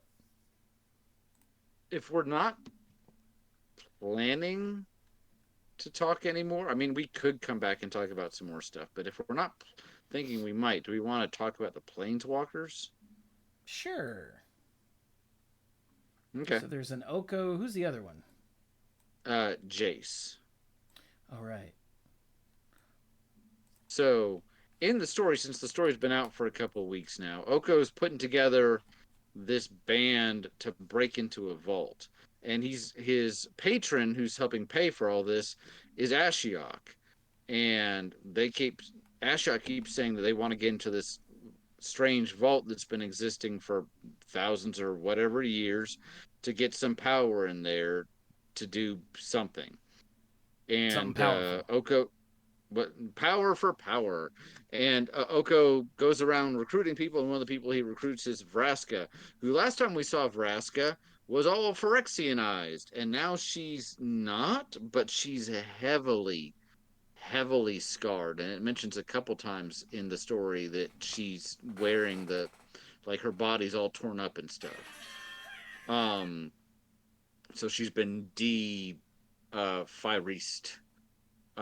And they finally get to the vault after betraying each other and betraying most of the members of their crew, only for Ashiok to turn out to be Jace the whole time. He was just making it look like he was Ashiok so that people wouldn't suspect it was him. He and Vraska got into the vault and found the loot, which is an actual creature named Loot that's been asleep for hundreds of years. And then they left. Vraska, like a lot of the Planeswalkers after March of the Machine, is no longer a Planeswalker, but Jace has kept his spark. So that's kind of the story in a nutshell. So that's an interesting way for Jace to draw suspicion away from himself by pretending to be like the most suspicious other person imaginable.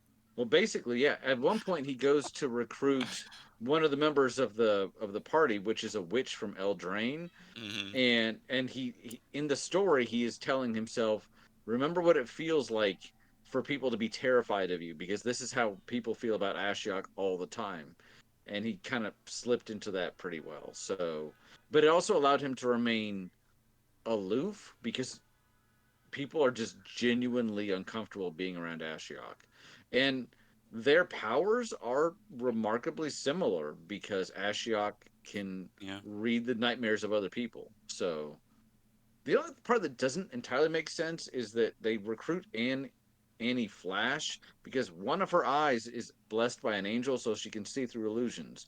Oko shows up at her place, and she's like, "You're not who you are pretending to be. You're an elf." And he's like, "Got it in one. That's why I need you." She also can see like across multiple miles of the desert at once, and yet she couldn't see that Ashiok wasn't Ashiok. So, new question. But whatever.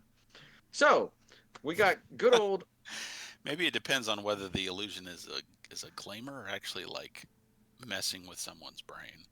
Maybe, but the thing about that is Oko is actually a shapeshifter. He actually turns into whoever he's imitating. Hmm. So you'd think that would be, well, that's a debate for another day. But you'd think that would be the one to hold up because that was actually the flesh he was wearing. But whatever, plot convenience. So Oko, the ringleader. Hopefully this one won't get banned right away too. For two, a green and a blue is legendary planeswalker Oko. He's mythic. He comes in with 3 loyalty, and he has a static ability. At the beginning of combat on your turn, Oko the ringleader becomes a copy of up to 1 target creature you control until end of turn, except he has hexproof, because he's a shapeshifter. He has 3 loyalty abilities, +1, draw 2 cards. If you've committed a crime this turn, discard a card. Otherwise, discard 2 cards. Green Blue is very much into self mill these days, so there you go. -1, create a 3/3 green elk creature token. He's There it still was. up to that elk stuff.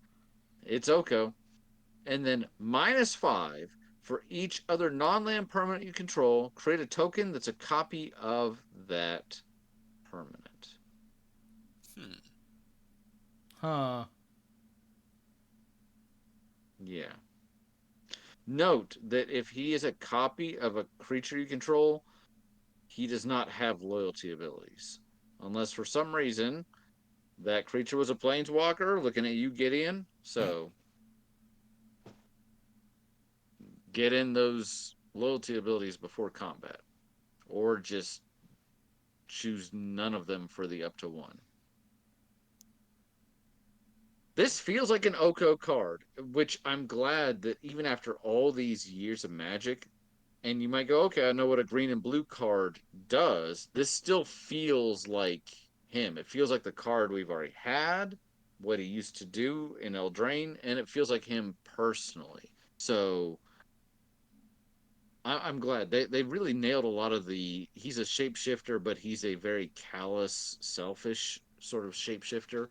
In all the stories, and I went back and reread Eldraine sometime in the last 3 weeks or so, the original Eldraine story. Whether on purpose or not, he always misses a detail. And in the original Eldraine story, whenever he was copying one of the members of a house of Eldraine, um, he would always not have the insignia of that house. So, like when he was masquerading as the Elf Queen of Lochthwain, he didn't have the goblet symbol on her. When he was masquerading as somebody else, he didn't have those. And he is a big not fan of the monarchy and rules, so that could have been deliberate. So he could be perfect, but he's cocky. So yeah, this feels like him. Any thoughts about the card? No, not especially. Turn them into creatures, make elks, draw cards, and copy stuff.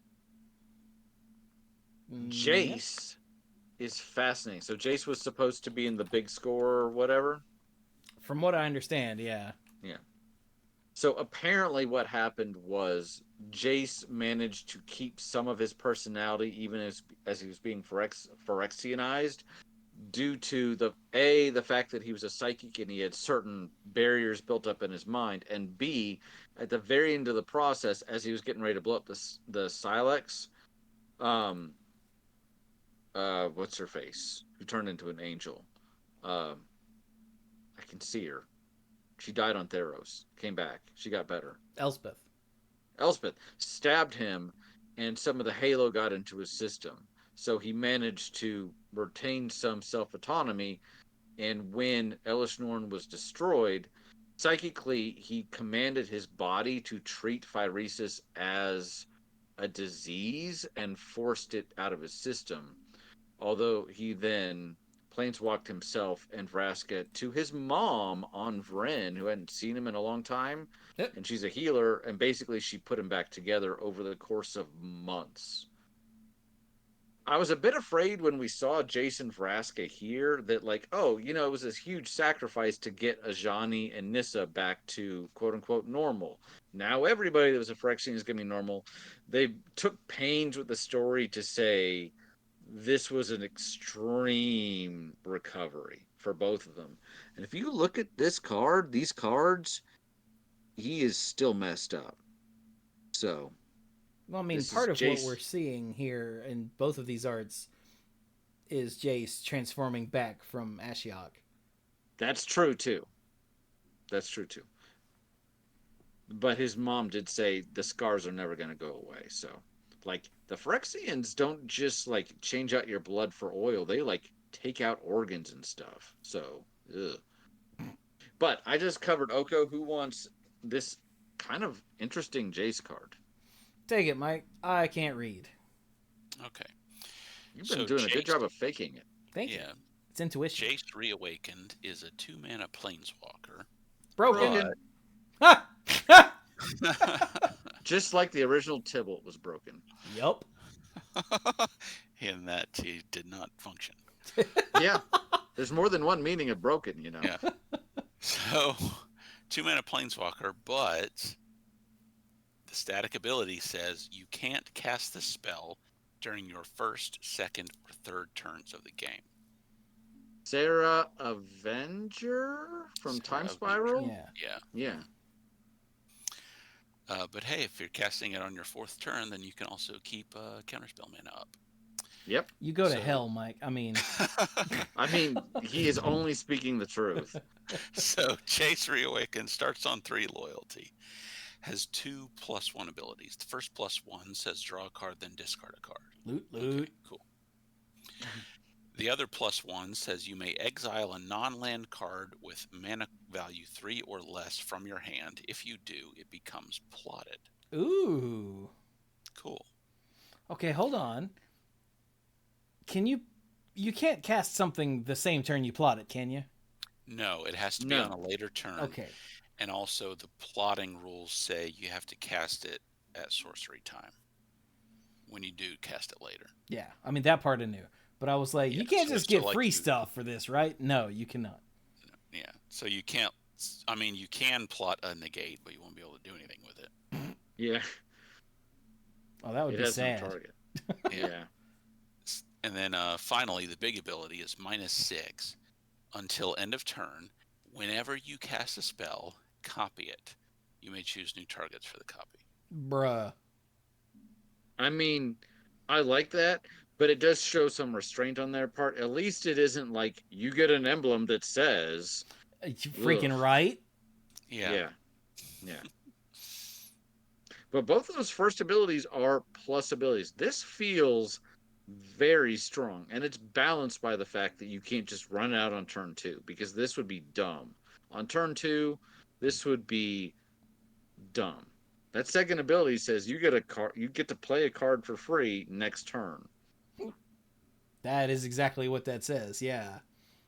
Mm-hmm. So on turn 3, you can just drop whatever sort of 3-drop thing you want and have 3 mana to do whatever 3-drop thing you want? Nah. Yeah, no. I mean, this is very good on turn 4 and later. So if I'm trying to draw cards, it's late game, I am not unhappy to see this, because I'm like, sweet, I'll just pay this for 2 blue, and then hopefully I have something else in my hand that I can discard if I need to for that first ability. Yeah. And just keep going. Yeah, that's that sure is something. Yeah. I don't think it's like real good. Like I don't think it's going to be any sort of problem, but yeah, it's pretty good. Should we see what all the fuss was about? Yeah, I was going to say we should do loot before we call it. Yeah. Oh, look, faithless looting. No. Have you seen this card, Chewy? I have not. I just knew I saw the art with this ungodly, horrible grin. What in the green hell is that? The sleeping creature inside the vault this whole time. Yeah, so loot is so what is it that you're looking for when you're on some sort of crime adventure thing? You're looking for loot. And so they found loot. I hate everything about this. Okay. So loot, the key to everything. It's even in the name. It's even in the name. For a green, a blue, and a red is a green, a blue, and a red. What is that? Teamer. That's Teamer. Mm-hmm. So for a Teamer, you get a 1/2 legendary beast noble. Wow, a 1/2 with ward 1. So there's that. So at the beginning of your upkeep, exile the top X cards of your library, where X is the number of card types among other non-land permanents you control. You may play those cards this turn. Oh. You still have to pay for them. Yeah. But, yeah. That's so in the story, something. Once they cracked it open, Vraska and Jace took loot with them and went to a hotel or something where nobody would ask questions. Jace kind of connected with Loot's mind to figure out what Loot's name was, because Loot was only able to communicate through a little gibbering. But once Jace kind of figured out what was going on in Loot's head, he realized that a little bit, yeah, and kind of looks like it, right? Loot apparently in their head has the map of the multiverse. Yeah, all the Omen paths. All the Omen paths, and even not just that, but like the locations of all of the planes, even the ones that are being created, like as they're coming into existence. So they're in the hotel room, and he's like, I just learned about this place called whatever from Loot. And Vraska's like, yeah, it's on Tarkir. They have cold coffee. It's amazing. And Jace is like, planes walked there and came back with the coffee. So even, yes, it shows where the Omen paths are connecting to, which is relevant for the story, but it's also, for a planeswalker, the guide to everywhere all the time. So. And okay. So the card itself is whatever. Like literally is whatever. It's fine. Sure. I kind of like the fact that it's not like a 4/4 for 3 mana and ward 1, and I kind of like the fact that it's a little more vulnerable. Feels more old school. Sure. Okay, go ahead. But like, they announced some sort of like loot plushie thing, and they're doing a big push to make like loot the key to everything. Like, and you guys remember like Fibblethip, right? Yeah. Yeah. Like that happened organically. That was just a random little thing on a piece of art that the community took to and turned into a meme, and then Wizards was like, oh, here's more Fibblethip and whatnot. Yeah. But this is like, look, we made our own Baby Yoda thing. Don't you like it? You like it. I said you like it. Like, and this is an ugly little bastard. Like, I don't like this at all. No. This is horrifying. Like, he's not... Okay, in the showcase art, sure, he's cute. But in the regular art, that's horrific and needs to be killed. Like... I don't hate it the way that you do. I am also not... I definitely see this is clearly pandering to a particular audience, but I don't hate it. I mean, it's not that it's pandering to a particular audience. It's that it's... The vibe I'm getting is they're trying to force this quote-unquote cute, marketable thing. Yeah. Yeah. Like I said, look, we made our own Baby Yoda. You like it, right? Of course you like it. Now shut up and buy all our playsets and toys. I mean, it's worth a shot if you think it might work. I guess because I've been a Disney fan for so long, I'm just numb to that because I've gotten so many of those. Yeah, but we don't want Wizards of the Coast to turn into Disney, is the point, though. Like... We don't.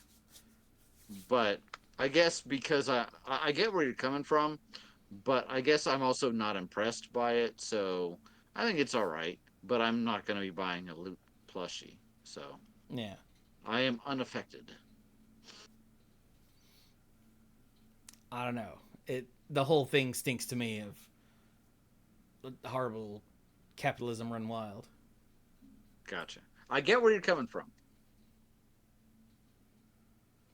Run wild, I say. Also, deserts are in this set. Are they now? Yeah, they're a land subtype. Well, yeah, they brought him back then, so. Yeah. And there are a bunch of things that care about deserts and things that search for deserts and that sort of thing. I just thought that was yeah. neat. I have not gone through the whole set yet, so. I can't even find the freaking lands. Here we go. Well, I just found the colossal rattle worm. It's a giant worm that looks like a snake, and for 2 and a green, it's a 6/5. 2 and 2 green, it's a 6/5 for 4 mana. Has flash as long as you control a desert. What? It has built-in trample, and pay 1 and a green and exile it from your graveyard. Search your library for a desert card, put onto the battlefield, tap, then shuffle. I'm looking for the downside. Yeah, that one, I saw that one on Facebook a while ago, and I was like, wow, that's, It's a 6/5 for 4 with built-in trample that can maybe have flash, and when you kill it, can turn into a rampant growth? Mm-hmm. Yeah. What the hell, dude? Okay. But, yeah, so I'm just trying to scroll down, and I just saw that, and I'm like... But yeah, there's a cycle of like 2-mana or 2-colored deserts that intertapped, and do they all do the? Yeah, when they enter the battlefield, they deal 1 damage to target opponent, and they tap for either of their colors. So that's neat. I think is that a 10-color cycle? Or a 10-card cycle, rather? I know there's like 8 of them. Or at least I'm pretty sure because I've seen them in... I've seen them on Facebook.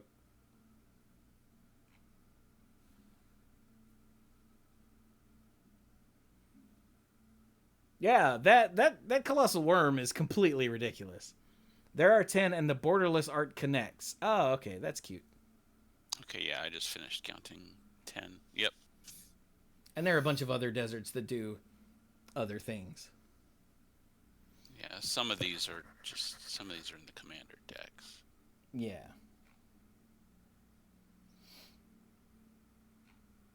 But all right then. I think we're good to stop there. Yep. Yeah. So then, let me put a 404 on Dirk just because he left. So what do we do now? Do you guys remember? It's been so long. I think we do final thoughts, and then you thank the patrons, and then we go to bed. Well, I go to bed. You guys can do whatever. Yeah, I'm gonna eat ice cream. You should eat ice cream. I will eat ice cream. Well, good. Fine. All right. Here's my final thought. I don't know why we're like this. We've taken like a month off before. I don't know why this last 3 weeks is really throwing us so much. But I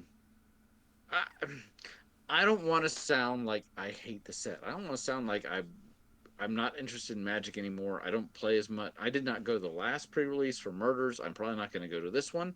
But I still play the heck out of Arena. I still like knowing what's going on. And I still find these card designs to be really interesting. I think I'm not in love with the themes of this set. And the fact that it's very few new characters and a whole lot of characters we've seen before. Whether or not they feel appropriate for the setting. I mean, you have a brand new world here, and you could do anything with it, and here's a bunch of people you've already seen. So I don't know. Maybe for some people they're like, yeah, that's great. I love it. Um, I just would love to see more of. There's like a scorpion dragon. That's interesting. Why don't we see more of that sort of stuff? So, but anyway, I'm kind of going on. For my final thought, set looks interesting. I'll be sure to check it out next week when it comes to Arena. Probably not going to go to a pre-release. Uh, Personally, things are okay. I think. Still got a teenager in the house. She's still doing well. Otherwise, I think that's about it. Work is not quite as crazy these last 2 weeks as it's been. When I was unavailable, we took a trip to a cabin for just a couple days, and it was much needed rest. It really was. So feeling a little more re-energized, ready to get back to it. Nice. That's me. So you didn't get haunted or molested or anything by demons or whatever? No, there were no ghosts or mer people. There's never mer people, or family of cannibals or. It's been a while since I've seen Cabin in the Woods, but I know there's more options than that. Wait, you actually watched Cabin in the Woods? I've seen parts of it. I don't think I've seen it the whole way through. Huh, how about that? Which I know is, yeah.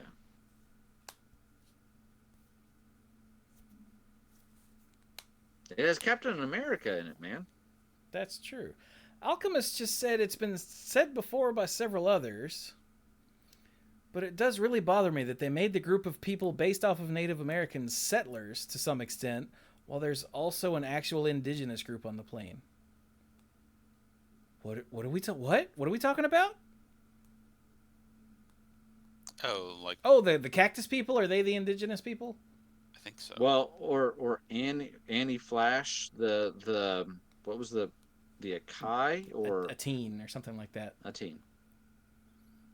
Yeah, but apparently they're not native to the plane. They're based on Native Americans, but they're settlers to the plane. Ooh. They're nomads that travel between worlds. Oh, okay. Is that a new thing? Since well, at least they're paths are only. Yeah. At least they're nomads and didn't just park there and kill all the cactus people. That would be a little too on the nose and awful. You know how magic, the story doesn't always make sense from like a time perspective. Like you just don't really know how long it's been since certain events. Yeah.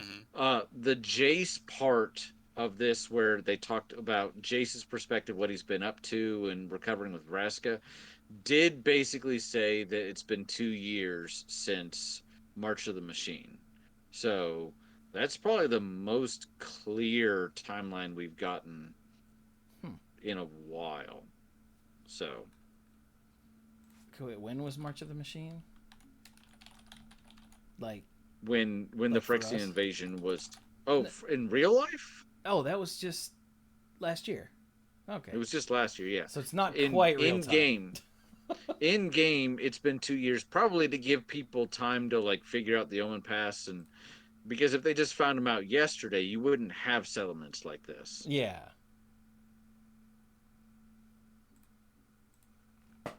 Interesting. All right then. So is that it for you there, Mr. B? That is it for me. So how about you, Mr. Beard? Let's see. Yeah, there's something about this setting and story that isn't grabbing me either, and I wonder if it's because. Yeah, I'm not sure. Like I feel like in the past the setting itself and like things happening in the world, those were the focus of the stories and the sets and even some of the mechanical tie-ins and everything. And maybe it's the story being more about planeswalkers going around doing things and only lightly touching on world to world, constantly moving from place to place. that isn't to my interest. Maybe that's it. Because like I did happen to read something that one of the concepts for this this story in this set was, you know, to have a big like villains posse team up thing, and they didn't necessarily have the Thunder Junction setting around it yet at the time, but that kind of grew out of, okay, it's a villain get together, they're doing a heist, sure, you know, Western, that's a good setting for a heist posse thing, let's do it. Yeah, I'm just not sure. Parts of it feel like a universes beyond setting that I only have like vague knowledge of, and not a whole lot of not a whole lot of interest in. Yeah. Mechanically, the cards are cool. I'm a little put off by the mercenary tokens. You know, defined tokens with a ton of text on them feel a little clunky, but you know, whatever. Oh wait, do the mercenaries have a ton of text? It feels like it. They're 1/1 tokens with tap, target creature you control gets +1/+0 until end of turn. Activate this only as a sorcery.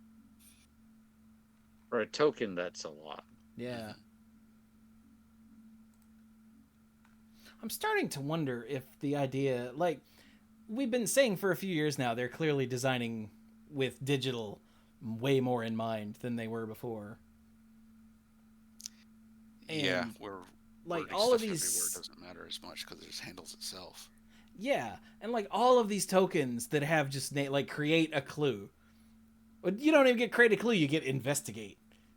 Like and a treasure and the various others, like I originally, you know, liked them, but looking at it from a not like entrenched player standpoint, or even an entrenched player who doesn't play much, you know, like me, it seems it all seems a lot. And especially it's more like to you keep pointed track out, of. Yeah. Yeah, like you pointed out, when we see the creature tokens that have all of this text that are just always there, it's like maybe we're leaning a little too hard on relying on Arena. Or maybe that's just me. Okay, I know we're done, but I've been scrolling down. Oh God. I did see one card, but if you want, I can talk about it later. No, go ahead. What is it? Are you sure? So everybody's here, right? What? Including Olivia Valdarin. It's not like she's busy on Innistrad ruling the vampire clans since her marriage to Markov or Karlov. I can't remember which one it is. But Olivia, opulent outlaw, without even getting into what the card does, if you look at the art, I think they're making fun of the original Olivia art, because remember how there was that protrusion. So now she's floating, but it's a sideways perspective, and you can clearly see that her knees are up. So I wonder if it's a little like, no, this is just how she flies. Right? Tell me you see it too. Just a little of that. I don't know. Maybe I'm reaching, but once again, everybody's here because, you know, why not? At least it's in the commander set. I also like how Outlaws Merriment here is a reprint and only makes one creature that's an outlaw, the rogue. But keep going. Keep going. I promise I'm not going to talk about any more cards. I'm going to close the card image gallery. How about that? All right, it's done. So is that it for you, Mike? Yeah. All right. I would like to thank our mythic lifeguards. You could be one too at patreon.com/themanapool. Al, Kim Ho, Scuzzo, John Parker, Jake Jansen's, Michael? Sounds like a nerd. Timu Hellas, how are you? Jason Kaus, Casey, Jason Doan, ALK Alters, and Andrew Odie. Yay. And as for my final thought thing, hey, remember the charity stream? We ended up raising $1,330. Nice. For Trans Lifeline. I was there for part of it. And Brian was here for a big chunk of it on, what was that, Sunday?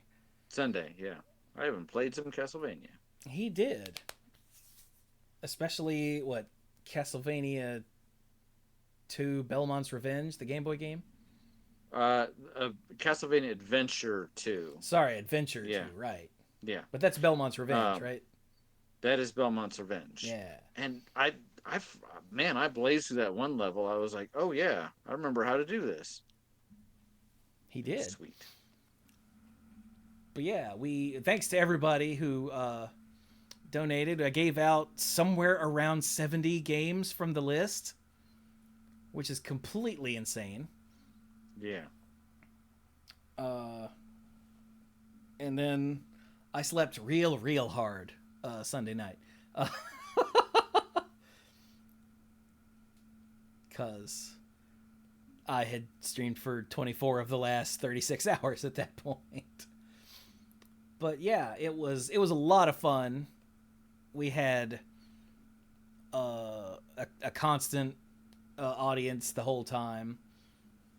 And even when I got, tilted and frustrated, not long after you left, Brian, I hit a wall where I could not complete an achievement to save my ass. Oh, dang it. And it got kind of rough. But once I got some food in me, I stopped tilting and was able to... Did you figure out the Alan Wake achievement where you hadn't played in 5 years? That was the Stanley Parable. Oh, Stanley Parable. Sorry. And yeah, it popped. I just didn't see it because when I closed the game and looked, the achievement was listed. And I was like, oh. Okay. I guess I got it then. That was the achievement I was most proud of finding to put on the list, was the Go Outside achievement for the Stanley Parable. And I almost hit 6 years. So, yeah. I forgot how many achievements I achieved. The original list was... Hang on. The original list was 64. And I think I achieved 34, if I remember correctly. It was something like that. So I did well over half. Like I said, I think it was either 34 or 35 was the final number. We gave out around 70 games to the people that donated, and we raised $1,330, and it was awesome. And I'm gonna do that again sometime before 5 years pass. So yay, raised good money for Trans Lifeline, and it was a good weekend. And then the eclipse happened, and I got to go up to see that in its totality, and that was awesome. So that's 2. The next one is in the North America, is in 20 years, and is in North and South Dakota. So probably going to have to miss that one. Because one of those places sucks, and the other one doesn't exist. So I'm not going to tell you which, because I don't remember. But yay. So with that, I guess we'll be done. So this has been episode 698, apparently, of the Mana Pool. Thank you all so very much for joining us, and do crime. Commit crimes. Whatever. Yep, I said it. And my lawyer said it was okay. Right, Brian? It's true. I did not expect that. Oh, goodbye.